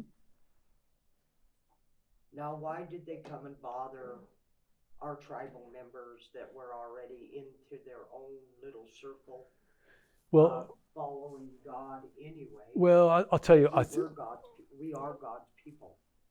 I will surmise what I think is. Okay, please. Is what I think is that at the time, you have to understand, our people were under great strain. Okay. After a while, you start thinking, am I worshiping the wrong thing here? And you start getting in your head that, are you getting told? And I will tell you this: Father DeSmet, one of the greatest salesmen ever. I think if he had sold cars, he would have been a millionaire or anything like that. What he was selling was that you have to understand the Salish mindset and likely the Kootenai mindset. You equate spiritual power as no different from military power. Correct. Sumesh, right? That's your Sumesh. So when they're being told by DeSmet about this spiritual power, the Holy Ghost, well, you know what? They can get their heads around that. Now, I will tell you this: when they first heard the story about Jesus, they chuckled. Well, it sounds like Joseph better have a talk with his wife. It could sound kind of crazy. You know what I mean? But I think DeSmet came along at a time. The Mohawks, and you have to understand how this all started. They saw these Mohawks doing the rosary, and apparently at night, one of the chiefs in particular was very curious and talked to Inyas deep into the night about these theological concepts. And we know now that he was an altar boy back at Caughnawaga Reserve. So he had a foundation higher than average than your average Mohawk. And he would share that information. And he's like, but look, if there's a certain point, he's like, I'm out of stories. He's like, if you want to learn more, you're going to need a quiox, a black robe, And that's where that started, where they took a trip, where the one got sick, and then the second trip, and then the third trip. And you have to understand, it would have been a death sentence for a small group of Indians to try to make it to St. Louis without encountering an enemy tribe, where you would have been killed. What they would do is the Oregon Trail was already in full effect by that point. and they would just attach with a returning party of wagons, just for power and numbers. It was safer that way. On the third trip, now what's going on at the same time is there is actually Catholics and Protestant missionaries competing with each other. So the first Spokanes, they send Chief Jerry, who later became Chief Jerry, to a Protestant mission.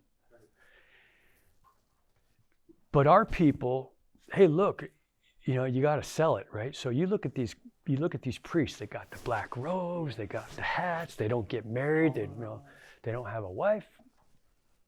That looked pretty cool to them. So when they met a Protestant missionary, they're like, what's so special? What's so special about you? So that didn't go over too big, you know, because they investigated that because the Spokanes were their relatives and allies. Didn't want that. So on the third trip, there's a Reverend Walker that agrees to have these Mohawks and Salish come with him. And he was a very arrogant person. And Inya said, look, I don't think it's a good idea for you to rush our departure for St. Louis because we have to wait for the main wagon train. And this idiot, his missionary, his name was Walker, tells him, God will protect us. And what happens is they make it as far as Nebraska, and they encounter a war party of about 100 Sioux Indians with one interpreter. And that interpreter talks to Walker, the missionary, and says, who are these Indians with you? He says, oh, they're Shoshone. We don't know why would you say that? They weren't Shoshone. Well, Shoshones are mortal enemies of the Sioux. You have to remember the Shoshones have been in where Montana is today for eons. They're a long presence in this area. So he gets back to his Sioux leader, and he comes back and says, okay, white man, you can leave with your people, but these Indians got to stay and fight. And they say it lasted about 10 minutes and they were wiped out. And Walker had the tenacity to come back eventually, where everyone thought he basically murdered them by proxy, by misleading those Sioux to thinking they were enemy people. So after that third trip, that's when Big Face realizes what happened. He gets word of it. And then the fourth trip, there's two Indians, little Inyas. They called them Tocha, or Inyas chaplips. And then Pierre Left Hand, who the Indians called Kanko. Well, Kanko turns to Kanko, the Kanko family. And Inyas Kanko originally went by Inyas Michel. He was a relative of Chief Michel. Imagine Inyas Kanko, good-looking guys, tall, handsome, well-spoken, great sense of humor. Women loved him. He got beat up by his own relatives. They jumped him. They're jealous. He was showing them up, and he vowed to never again go by Michel. And I'll take the name of my Mohawk grandfather, and he went by Kanko for still to this day. The family has that name.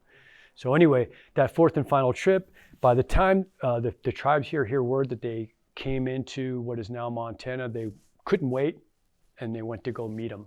And I think on that first day, just baptized hundreds of people, Whether the people knew what was going on, that's to be debated. Why did our parents continue to baptize us as Catholic and not let us choose our own religion? Well, the problem is I think finances had a lot to do with it. That's kind of sad. I always ask my dad, what was it like to be born during the Depression? He goes, son, we never knew it started, and we still haven't, still not sure it ended. My parents baptized me as a Catholic. So this is little Inyas, okay, and this is him later in life. And he was, of the two people, Pierre Left Hand and little Inyas, Pierre Left Hand became one of the more progressive people in the Bitterroot Valley, like one of the first people to have a herd of cattle, started farming. Not little Inyas. He went full Salish throughout his life. He does show up in a journal of Granville Stewart, who became one of the Copper Kings. Also, where that gold was discovered by Sophie's dad over in Gold Creek, he caught wind of it. Him and his brother went and staked a claim there and took credit up until the 1970s when historians realized, you didn't discover gold, some Indian did. And what happened is Sophie's dad had taken that gold that his daughter found. In our family story is that what happened, he was sick and he camped at what at that time was called Penetsi's Creek, where Gold Creek on I-90 is today.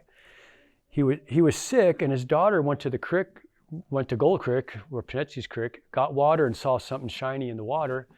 And she was wearing a chia headscarf and placed it in her headscarf. Came to her dad with water and he was like, "Stem touché, what is that?" Grabbed it and he knew he knew what he thought he was looking at, and I'll tell you why. Back in 1849, even the Indians around here got word of the gold strike down in San Francisco, 49ers. And him and Antoine Plant got the idea, hey, why don't we gather up a bunch of horses, we'll drive them down to San Francisco, we'll make a killing, because they heard prices were so inflated because of the demand for supplies and horses that you'd make a tidy profit, and they did so. They gathered a bunch of horses and drove them all the way down to San Francisco and made it back. They say Antoine Plant got sick over there, some fever, and temporarily lost all of his hair. It was kind of funny, with a bald Indian. But don't worry about him, because he gets back. He gets the idea of, because of the Oregon Trail, he built a ferry to transport people across the Spokane River. Makes a killing for about 6-7 years until somebody built a bridge upriver, took him out of business. He went back to the reservation, but it was good while it lasted. Yeah, he did. Uh-oh, what's going on here? Oh, here we go. Okay, you guys, Johnny R. Lee, you guys know who that is? I know some of you do. So back in the 70s, he had cut his hair. I can't remember if his grandmother died. I can't remember. But his hair was short. But he got a phone call from a Hollywood producer saying, "Look, we need to have this. We need a Salish language advisor. We're making a movie called Jeremiah Johnson with Robert Redford, and it's a true story about a guy that was called Liver Eaton Johnson, married to somebody from the Salish tribe, where the Crows killed her while he was away, and he was incensed and spent the next 10 years making a vow of vengeance on any Crow that he met would want to fight. Truly only lasted several years. I think after about 10 people that he killed, he was good. They made a movie about it, and Johnny was there to teach the lines, Robert Redford's Salish lines, and the one who plays his Indian wife get her Salish lines. Then the director goes, "I kind of like your look." He goes, "But we'll have to do something with your hair because we need somebody with braids."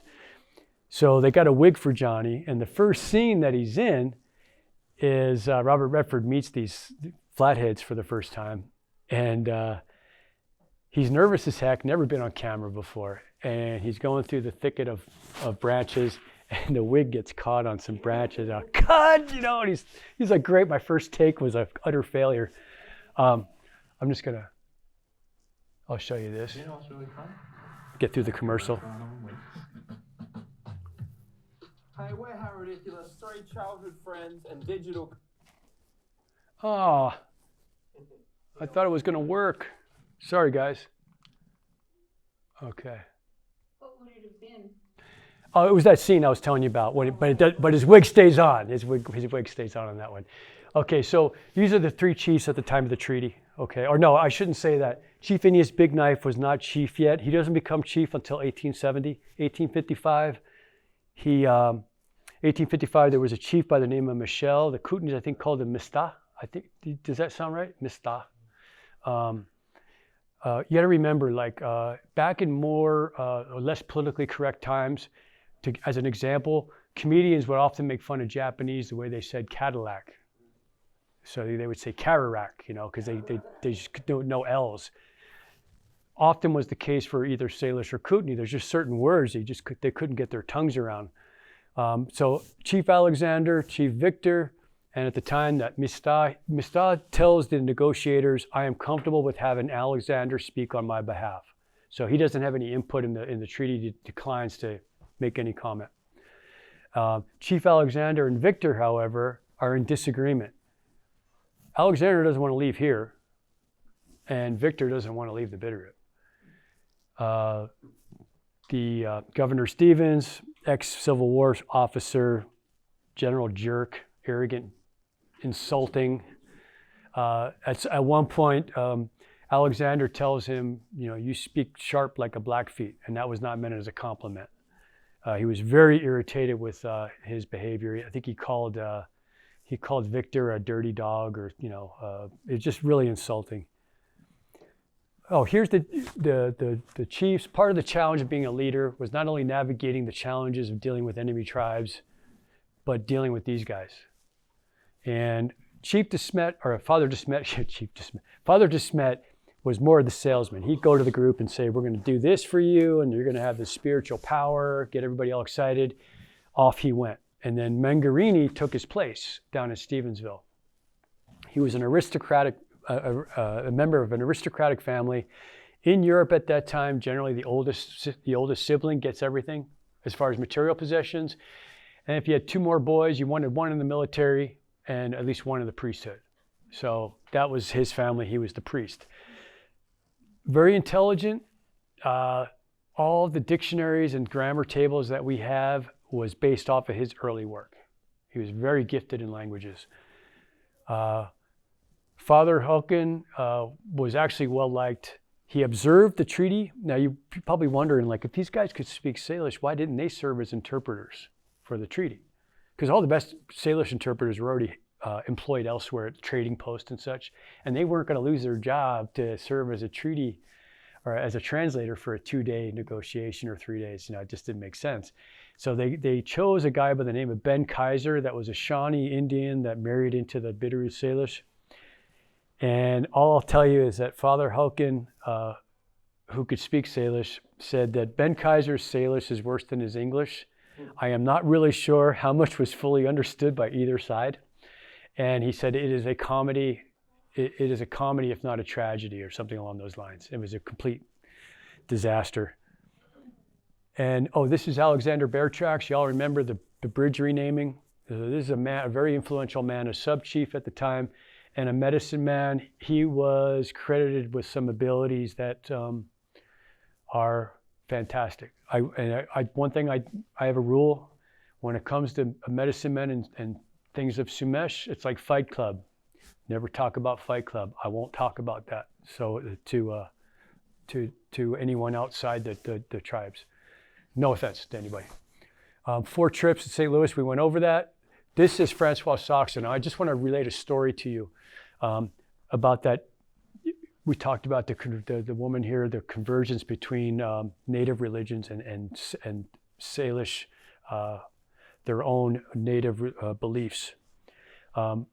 One year there was a particularly bad bison hunt, and Francois gets back with his wife, and he has some friends, and they're talking over the fire, and says, I bet you if we take a small enough group, we can sneak back over and maybe get some more bison. We'll find a nice ravine, stay out of line of sight. We can avoid the Blackfeet and probably, get a few more buffalo for the rest of the year. It would make me feel more comfortable. And his buddy's like, yeah. Now his buddy's got a Nez Perce wife known for her medicine, her Sumesh. So they get over there, find a location that they think they're going to be out of sight, and lo and behold, a Blackfeet war party finds them. And they holler down and indicate that come morning, we're just going to let you stay here for the rest of the night. You can sweat it out. But in the morning, we're going to come back and we're going to kill all of you. So good luck. Well, at that, they say that Francois was using his rosary beads and his cross, and he's praying for deliverance from this situation. The Nez Perce wife of his Salish friend, she has her medicine bundle and is singing her medicine songs. They're about 10 feet behind, 10 feet from each other, different sides of the camp. And it's a sunny day, it's warm and sunny. And now, the Blackfeet kept 2 people's eyes peeled, kept at the top of that ravine looking down to keep an eye on them. Well, lo and behold,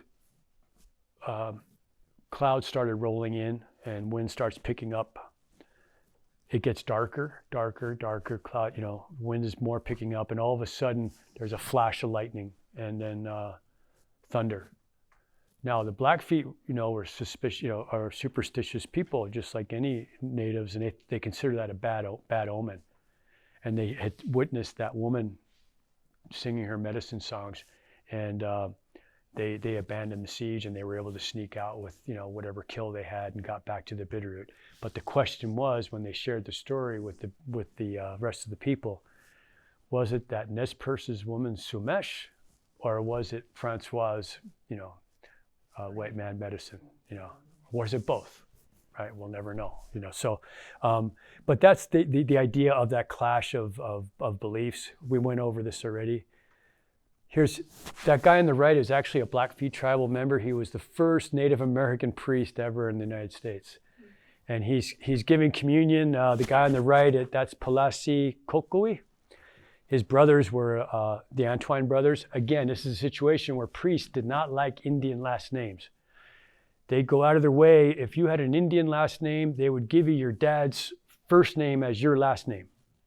So the father of Palasi Kokui was Antoine Kokui.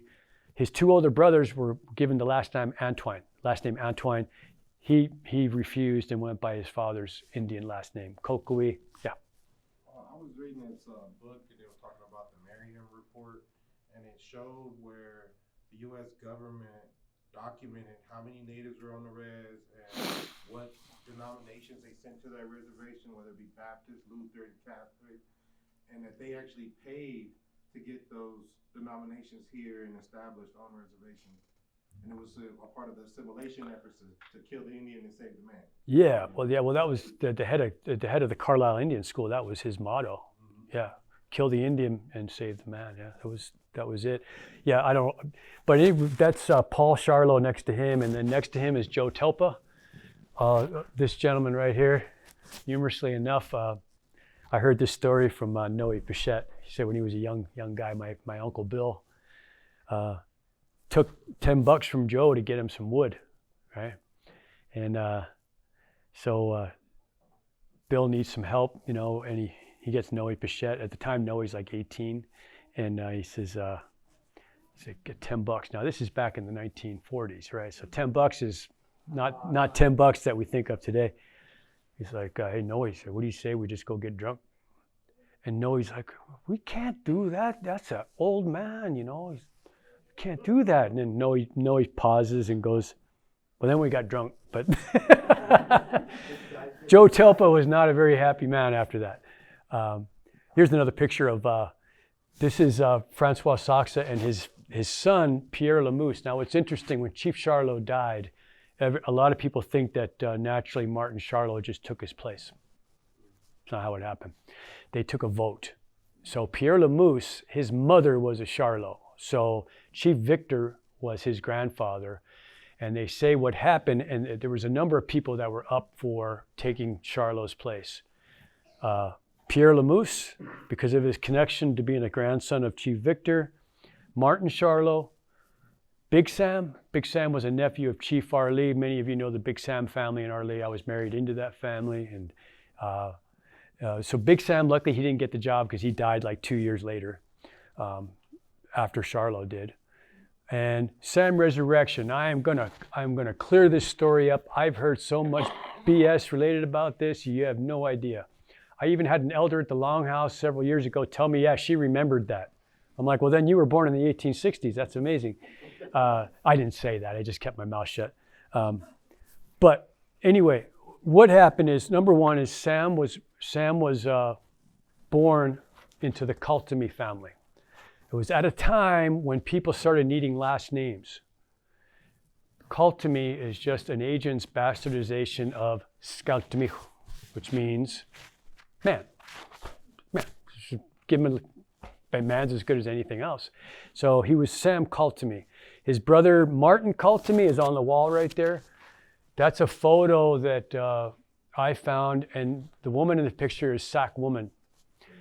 Her Indian name was Samem. She was the woman, he was the man. Not kidding, true story. And the oldest girl up there is Adele, and that would have been my ex-wife's great-grandmother. That picture there was in the trunk of my father-in-law when he passed away. And then what I had to do was take it to a photo shop, and it was so faded to get those colors to come out. And you'll see I've always assumed there was some Nez Perce blood in the family because of that handbag in the front, which is more of a Nez Perce style. In fact, when Frances Vanderburg, who is a great-granddaughter of a Sac woman, she was very sickly as a girl, and her grandmother took her to a Nez Perce medicine man at one point in her childhood. And it's very, very common. When I mentioned Alexander bear tracks, Father Hoken in his journal wrote that of all the Bitterroot Salish he could think of, bear tracks was the only one he could think of that was of pure Salish blood. Everyone had some admixture of Nez Perce or Shoshone or Mohawk or something along those lines. And that's not a bad thing. You don't want to keep inbreeding, because then you start getting twitchy, too many generations inbreeding like that. So anyway, with Sam Resurrection, what happened? Sam's born 1857. By the way, he's a cult to me. He gets sick to the point where they think he's dead. Now, this is long before the days of embalming. We estimate about 1867. There was no embalming. Somebody died, you get him in the ground. You do a wake and get him in the ground as quickly as possible. So they have a lodge set up. They usually tie teepees together. So there's multiple people in the lodge doing their rosary. They're Catholicized at this point, so they're doing just like any other wake. They're doing their prayers. And some hours into the wake, oh my God, this little boy rises up from the casket. They say half the people just totally wigged out and ran out of the lodge, thoroughly freaked. Others were, and apparently he sat up and went what's going on? In Salish, of course. So after that happened, he started to be called, Incle Werensu. He rises up. So that translated to resurrection. And from then on, that's what he got to be known as. So he was, I would say about a year ago, the Missoulians sent me an email and they said, look, you're a digital subscriber. For $20, we'll give you access to our archives for 6 months. I was like, that's not a bad deal, So I got on there and I just typed in Sam Resurrection. Holy smokes, he was in the paper every other day. Not for good things. What it was, his profile went up very high. When the Homestead Act was being discussed, opening up of the reservation, he was a big opponent and really was vocal about it, to the point where he had heard Woodrow Wilson was coming to Helena when he was president, and took a young Ursuline student, talked to him in Salish, transcribed a letter stating his displeasure and what a bad idea it would be to open up this reservation to settlement. And obviously the Secret Service is not what it is today. He was able to walk up to Woodrow Wilson and hand deliver the letter. Didn't have any good. It didn't do any good. But what happened is once Missoulian became aware of him, they went on a character assassination. It was awful. He even got mugged once and they made it a joke in the papers. You have to remember too, though, that back in those times, to even possess alcohol was a crime for Indians. By the way, denying service to an Indian was legal based off their ethnicity until 1953. Montana is pretty frickin' rugged, has a very embarrassing history about their treatment of tribal members. To that end, I'll give you a story. We talked about Inyas. We talked about Saksa. There was an Inyas Saksa, and it's Sonia Chippewa's uncle came back from World War II and tried to get into the American Legion and mission. And now at the same time during World War II, the Jesuits had hired a Japanese gardener to take care of the grounds around the mission. So he figures, I served my country, I'm in my military outfit, my uniform, tries to walk into the Legion, sees that Japanese guy happily drinking a beer at the end of the bar. The bartender says, now Ig, you can't be in here. He goes, I just got done fighting them sons of bitches, and how come he can drink in here and I can't? Out the door he had to go. So that rule was not changed until 1953. Kind of a sad history, but in any sense, Sam was very influential, lived to be until 1941, and it's amazing because My dad a story. It was very common for people to be buried so quickly, and they weren't really gone. And they used to put The bells. Yeah. Yeah, bells up that you could ring Yeah. so that Yep. Yeah. Yeah. people would know that you were still alive. Yeah. Well, but yeah, thank God it worked out for him, right? I mean, it was, Yeah, he so wasn't underground yet. Sure scared them people though.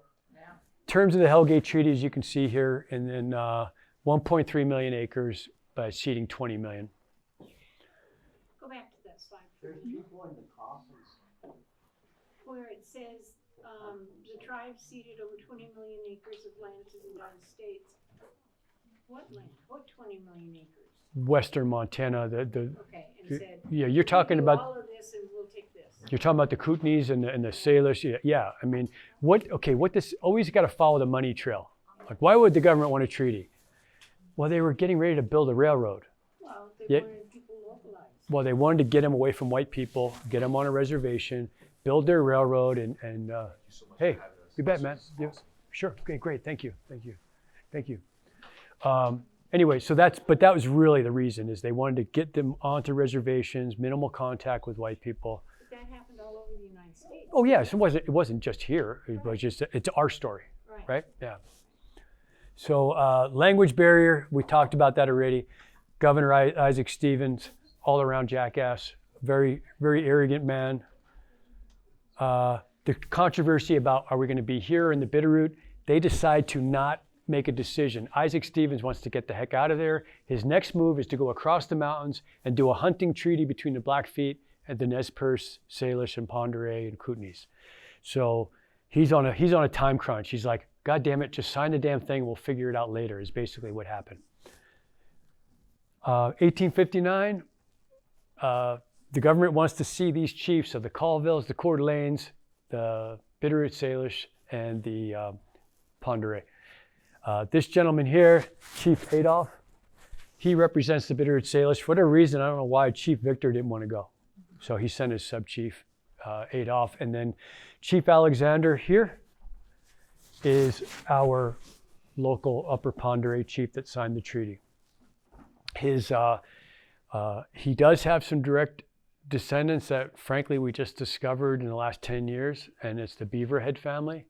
So this young lady, this beautiful young lady in the back, Echo, she is descended from this. She's descended from Alexander. And for what it's worth, I am descended from his aunt. So Echo and I are shirt tail relations. So.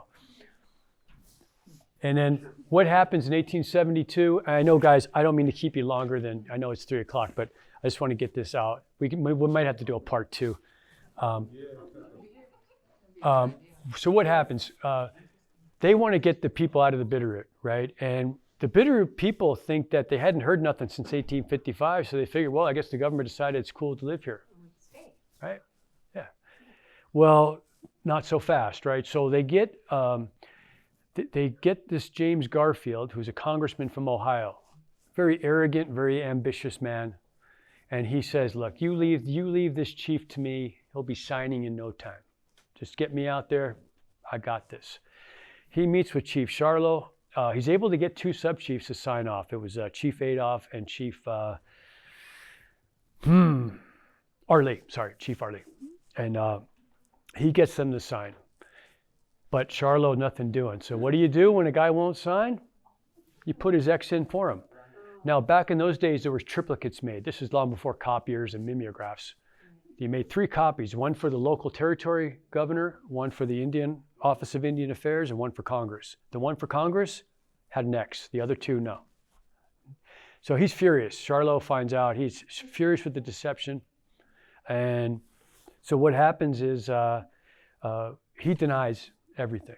But then years later, when there's presidents, they always have a museum of the house they grew up in. Back in about 1980, there's historians going through his papers, and there's a letter from himself to his wife saying, "I did what I did for the chief's own good. He did not realize what he was doing. So I signed his name." So he admitted it, what he did. But it was 100 years after the fact, right? Over 100 years. So nonetheless, he sticks around longer. There are some people that say, well, Chief Arley said, "I'll remove on one condition. I want houses for my people, and I want farm implements. I want to be ready to hit the ground running and start farming operation. And they're like, okay, cool. Has to wait about 3 years for that to happen. Now, as far as the treaty goes, the financial commitments from the treaty, we have to wait till 1972 to get paid off. In $1855, the government was so damn cheap, they refused to give us an inflation adjustment, which would have been unbelievable how much money that would have been. So a lot of dirty dealings. You know, I know it's not, a lot of tribes went through the same kind of thing. We got hit pretty hard as far as that goes. What happens in 1891, oh, here he is again. By the way, he gets his comeuppance, you know, karma's the thing, right? So he becomes president. Back in those days, and I think Trump wants to go back to these days, when you campaigned for a candidate and he won, there was patronage jobs, or your reward. Like, Jerry, oh, you campaigned for me? Guess what? You're the new ambassador to wherever, or you're the new, you know, you're the new superintendent of some service. That's the way it worked. Well, there was a guy that campaigned for Garfield, and he got stiffed. No job. And he stewed on that for months, and he finally got his chance. And about 200 days into Garfield's office term, shot and killed him. Took about a week for him to die, but he died nonetheless. I hate to interrupt, but you brought up Trump. No, I don't want to go there. Oh, no, let's not go there. I don't want to go there. No, please, no. No. Okay, that's fine. 1884, this is trying to lobby to stay in the Bitterroot. And we saw that picture earlier. One thing I will say, Michel Rive was conversant, obviously, in multiple Salish dialects. He could speak Mountain French, which is the local colloquial French. Spanish even, he learned from Mexicans that migrated up here for one reason or another. And I guess during this trip, there was a delegation from Paris, France, and they were just completely blown away that this guy could like talk with them in their language. You know, it was pretty cool. Now, relations in Missoula and points elsewhere and on the reservation, they go south. And by 1890, these 2 Salish and 2 Kootenays are hung in Missoula. For the Salish anyway, what happened was there were drifters back in those times. You know, white guys, no job, no, they just follow railroad tracks as far as they could go, and you know, always one step ahead of, you know, running from either getting in trouble or whatever. Well, there was several Indians that were camped right where the Jocko Bridge is, you know, near the railroad tracks in Arley, and these 2 white guys were passing through. No one knew their name. To this day, no one knows what their names were. But anyway, it was Pierre Paul, the taller one, and La Lassie. La Lassie's got several descendants on the reservation here. The Masilas, like Paul, remember Paul Masila, Adrian Masila. Indian Plant, their half-brother, is descended. What happened was when La Lassie died, his youngest daughter, Tootie Lozo, or I think her name was Cecile. Her youngest daughter was Tootie Lozo. Tootie married a Masila, then married a Plant. So there's descendants there. But anyway, there's those 2, and then Lawrence Finley joined them. Lawrence Finley was a career criminal, tribal member, but he was a career, you know, he spent more time in Deer Lodge than he did at home, you know, one of those kind of guys. And he claimed that these 2 were fully responsible for killing these 2 white guys on condition that he be released for an unrelated offense. So it was a little sus to begin with, you know. And anyway, this is a mugshot of Lawrence from another time getting in trouble after the murders, you know, after this, you know. So you can tell what kind of guy he was and how you'd rely on his testimony to hang 2 people is beyond me. As far as the 2 Kootenays, the one on the inside, he had a disagreement with a white guy, traded a horse. The white guy claimed that he wanted it back, and when he wouldn't give it back, he shot and killed him. Maybe that's what happened. I don't know. You know, you have to remember, a lot of Kootenays were shot by white men prior to this, and the local judge would refuse to press charges.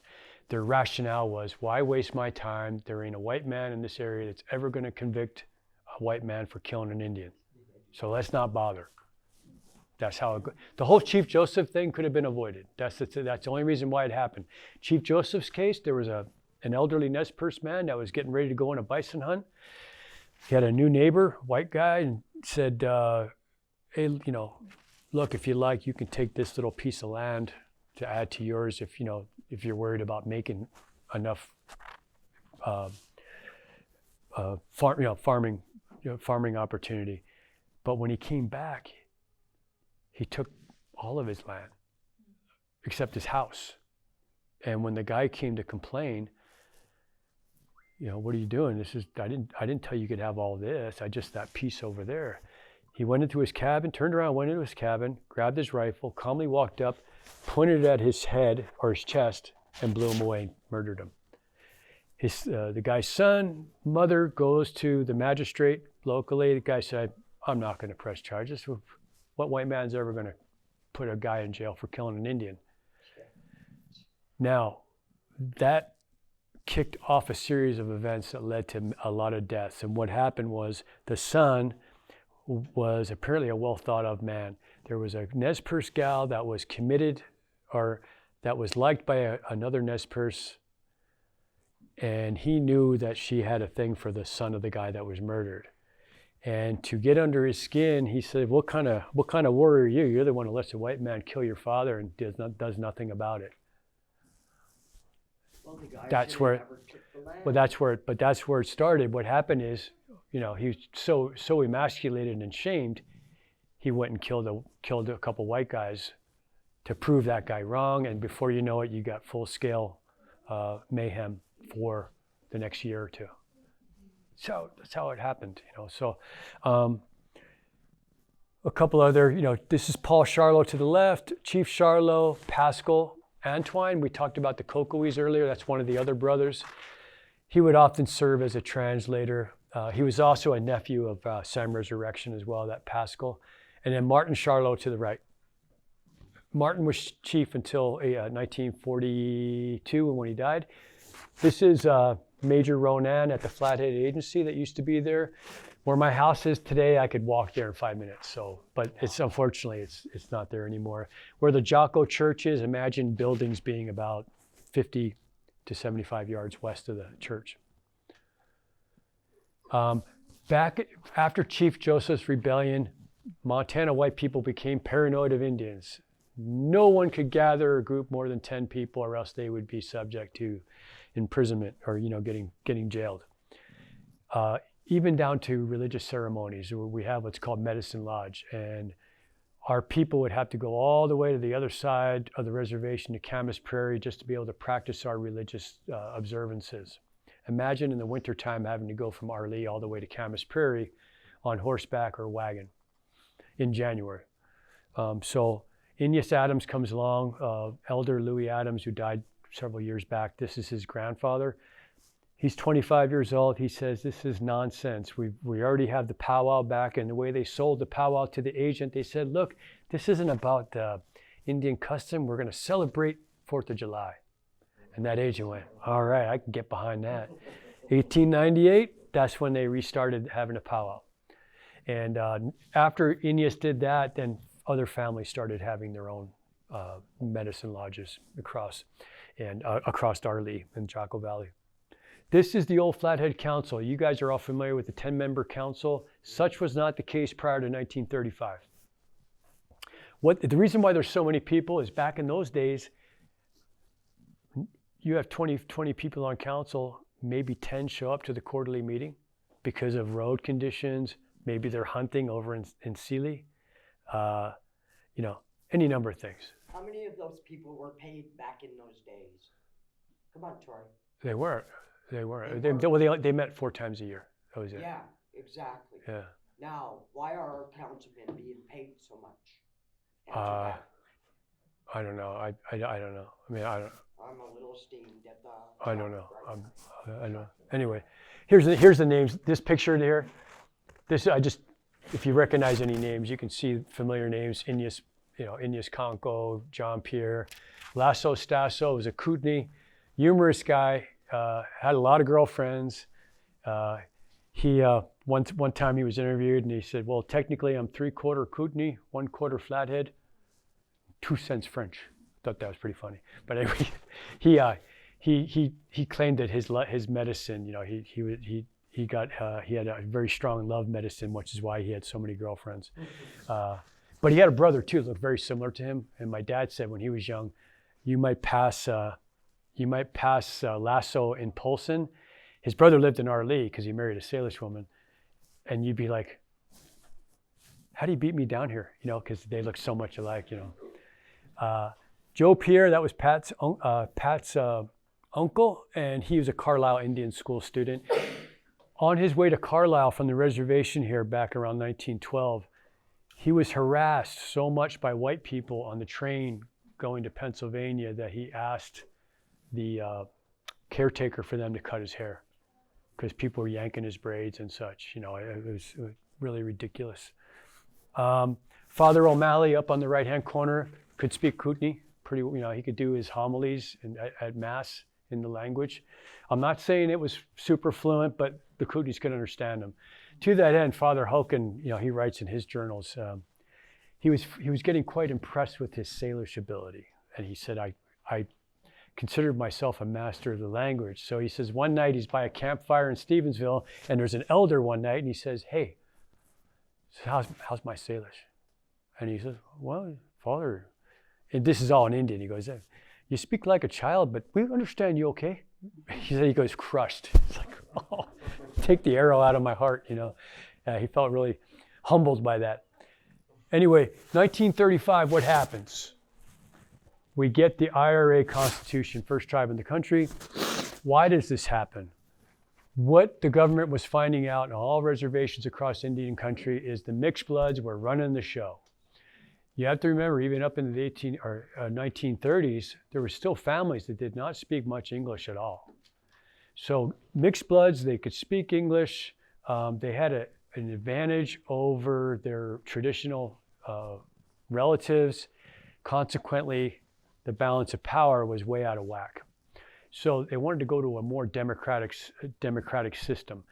For this reservation, what happened, you had someone from the Office of Indian Affairs comes out here and says to the chairman of the tribes at the time of this old council, Kavil Tupui, so how long have you been chairman? About 17 years. Oh, so what happens when one of you guys dies? Oh, we just get together and pick somebody else to replace him. And with that, his head spun, because then he realized, this is a joke, right? This is a clique of people that are running affairs on this reservation. So it lined out it was like a template treaty. To be honest, a lot of tribal members aren't fans of it. They would like to see it changed to reflect more of our cultural values. I always think when it comes to this stuff, you're always going to figure out a way to be dissatisfied with whatever system we have. So nonetheless, it draws out 8 districts with, at the time, the population centers were in 2 areas, Arlee and St. Ignatius. The problem is, since 1935, the population shifted northward to Ronan and Pablo, Ronan being the most populous district. So even when I ran for council, I thought it was kind of ridiculous that Arlee had 2 seats and Ronan had 1. Yeah, I just didn't make any sense. So anyway, so what they did in here, and this is a critical thing to realize, is that back in 1855, the government was well aware that there was 3 main tribes. They claimed in 1935, they didn't know that there was a Pend Oreille tribe. That makes no sense at all. It makes no sense. So what happened, I asked an elder by the name of Francis Stanger, if you guys remember him, he died a couple years ago, Pulaski. He was in a hospital one time, and I was going in there to visit him. And I asked him, I said, what was the deal with Moses Michel? Why was he iced out of having a seat on the council?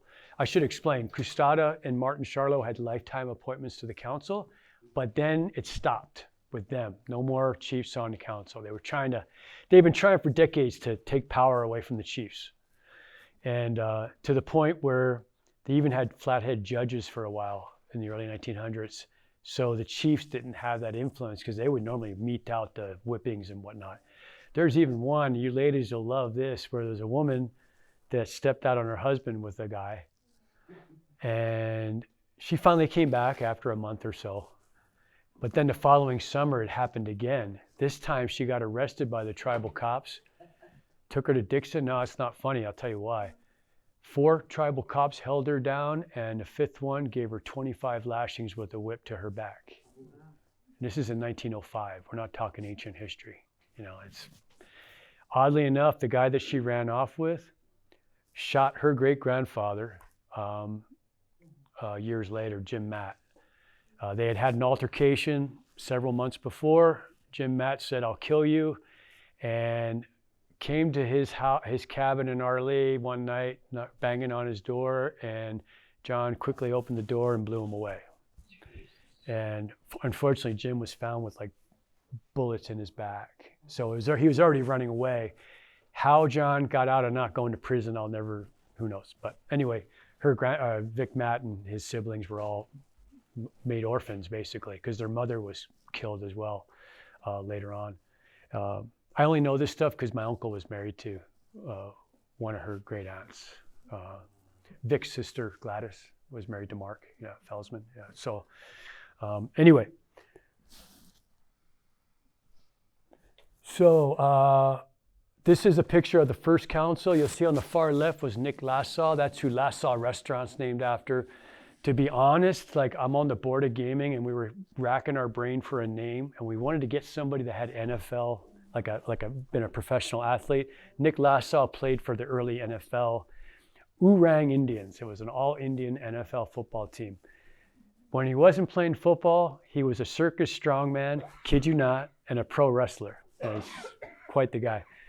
Jim Thorpe was a personal friend. Jim Thorpe is the one that recruited him to play for the NFL team. And then as far as Custada, you can see Martin Charlotte with the cool shades on, which is kind of unusual for back then to even have those back in the 30s. And this is the start of the new council. And on the left is Chief Custada, George Chief Hat, and Mose Ald. And Mose Ald has a lot of descendants on the reservation. I don't know about the Chief Hats. I don't hear that name anymore. But anyway, on the right side is the Woodcocks.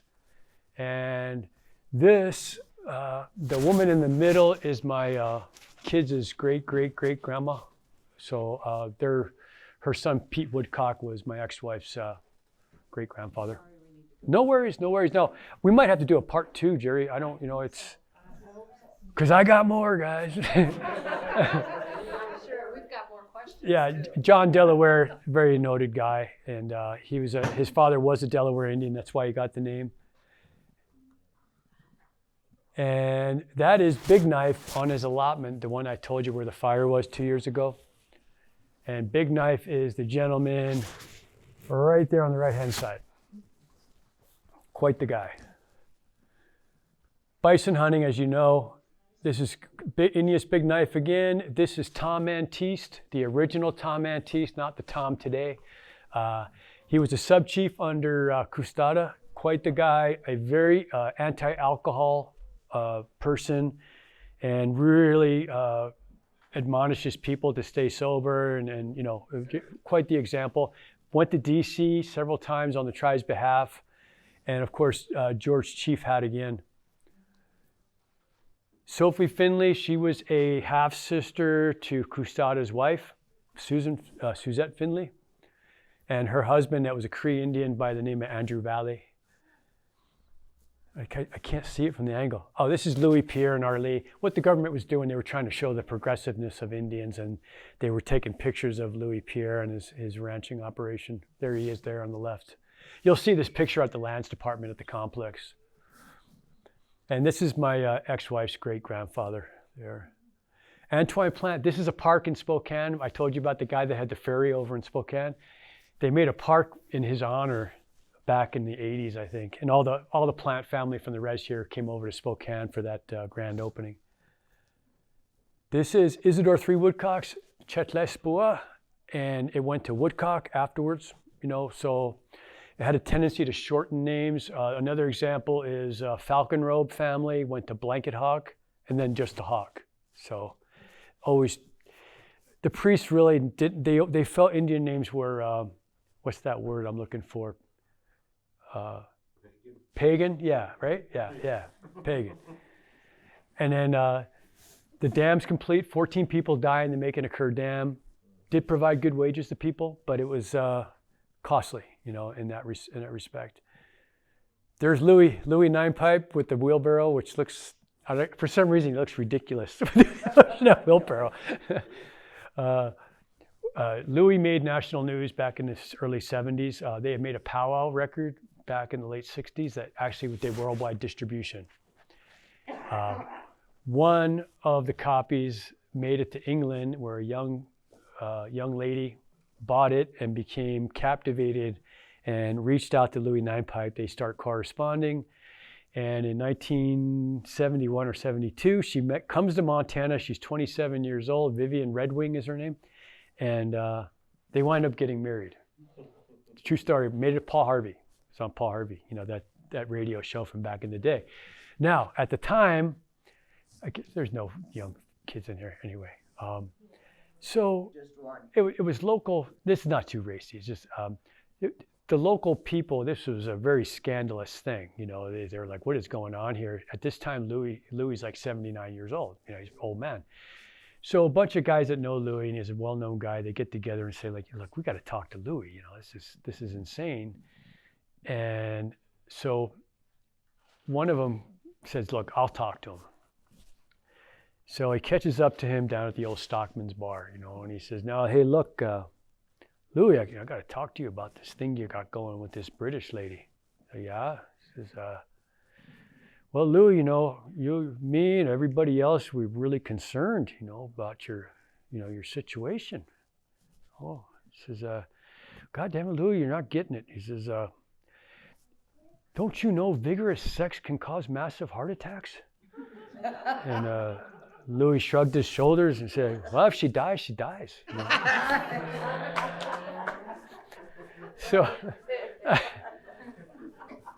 this is at the grand opening of the dam. This is Mose Michel, the Pondere chief, Martin Charlot, Custada, and then Baptiste Matthias. Still plenty of Matthiases around, but Baptiste dies in 1966, and that kind of ends the official chiefly line. But truly, Jerry's uncle technically was one of the, I guess he was it Charlie Huoncorn? Yeah, was the last chief. So that's my old man. That was when he was chairman. I'll never forget this. He was signing a 30-year lease on the dam. And I remember talking to my dad about it. I was just a young teenager. And I remember thinking, like, 30 years, like, where am I going to be in 30 years? Like, you can't, at that age, you can't get your mind around it. Little did I know I'd be getting ready to take my seat on council 30 years later. It was really weird. But anyway, when he was doing the negotiations, he told the lawyer, our attorney, he goes, "Look, I'm going to be straight up with you." He goes, "I kind of feel like I'm out of my depth here. You guys are talking about megawatts and kilowatts and, water flows and what have you." And the attorney goes, "Joe Dog," he says, "just look ornery." My dad goes, "Oh, I can do that. That's no problem." So to make a long story short, what they find out, they take a Freedom of Information Act, right? They find out that the Montana Power Company had been making upwards of $60 million a year, paying the tribes $2.5 million. And when they found that out, they were furious. So long story short, they negotiate an increase to $9 million and then step increases year to year after that to top out at $19.5 million. By the time I got on council, the option for the dam was up. Montana Power Company sold by then to Pennsylvania Power and Light, and then from Pennsylvania Power and Light to Northwest Energy. All three entities knew damn well we were going to take that option. So they put this much into the upkeep of that dam. When we took it over, it was held together by duct tape. Troy, is it true our electricity, the tribal members, is from the people that we sold, or No, not the other part? No, Do our, we come from here? no, it doesn't. No, our power comes from Great. Washington State. Right. Yeah, so And so Bonneville, that's it's why we BPA. pay Bonneville So Power. In fact, there's not even a way, except through that low-cost power block. We don't have a network to deliver power to the reservation on the whole from the dam to our own reservation. Ours goes to Yeah. a different place. Yeah. So what they did is they raised the per caps, I think too aggressively, because they stayed the same for what was it, how many years? Million years. Seemed like it just never went up.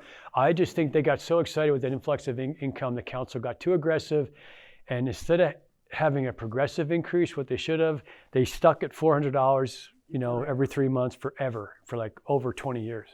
So anyway, lesson learned.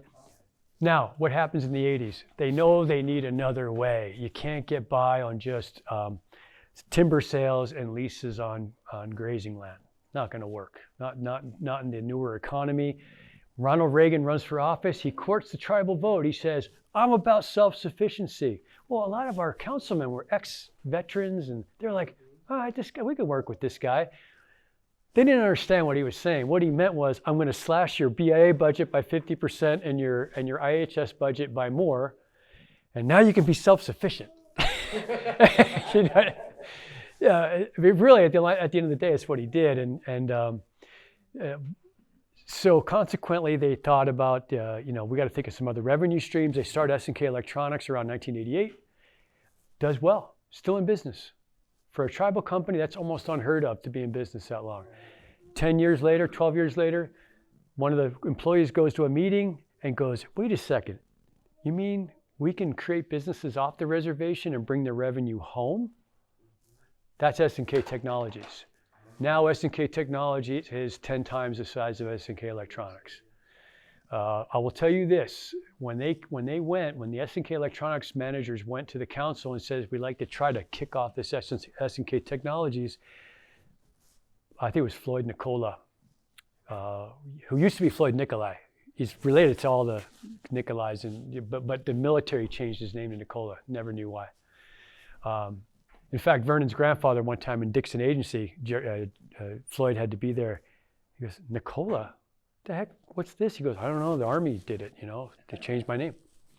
Anyway, council and Floyd is on for some reason, he's really intrigued by this and really supports it and champions it. Gets him $150,000, a phone and an office. It tells him to go forth and multiply. Since that time in 1998, we will hit the $100 million mark for dividends back to the tribes. So it works out to about a $22,000 ROI for the tribes. So now, for the next 5 years, we've committed $10 million a year with 3% step increases year to year. And as soon as Brian Lipscomb, that runs the dam, heard that, he revised his dividend $2.5 million more to beat us. Which is good for the tribes. I just thought it was humorous that he went from 9 million to like 11.5 because he knew we gave 10. He just still don't get the step increases. Well, you gotta look at the bright side. I mean, we have a lot of programs that don't have government supports. So you look at language preservation, cultural programs, things that can revitalize the language. Because in my opinion, without our language and culture, we're just a bunch of people that have good tans in the summer. I think we ought to go. So there's people that could give. I know there's members that care not one bit more than give me the damn per cap, and don't bug me with your Salish lessons or your Kootenai lessons. Yeah. If we clear them out, we'd probably lose about 25% of our membership. S&K Gaming, we're building a new casino, folks. West Polson is going to have double the capacity of Quatucknook. We will take all the machines out of Quatucknook except for maybe about 15 in the old gift shop. We'll probably keep them there only because of some people just don't want to leave the resort. So we'll do that. Isn't it going to still stay a hotel? Yeah. Down by the lake? Yeah, it will. Yep. Mission Valley Power. I will tell you, younger people, when we took it over, the Siapis on the reservation said, we're going to have rolling blackouts. We're going to have the highest rates in the country. Now we have 96% tribal member employment. My son's an electrical engineer there. It's an all Indian engineering staff. Up until this year, we had the lowest rates in Montana, almost to our detriment.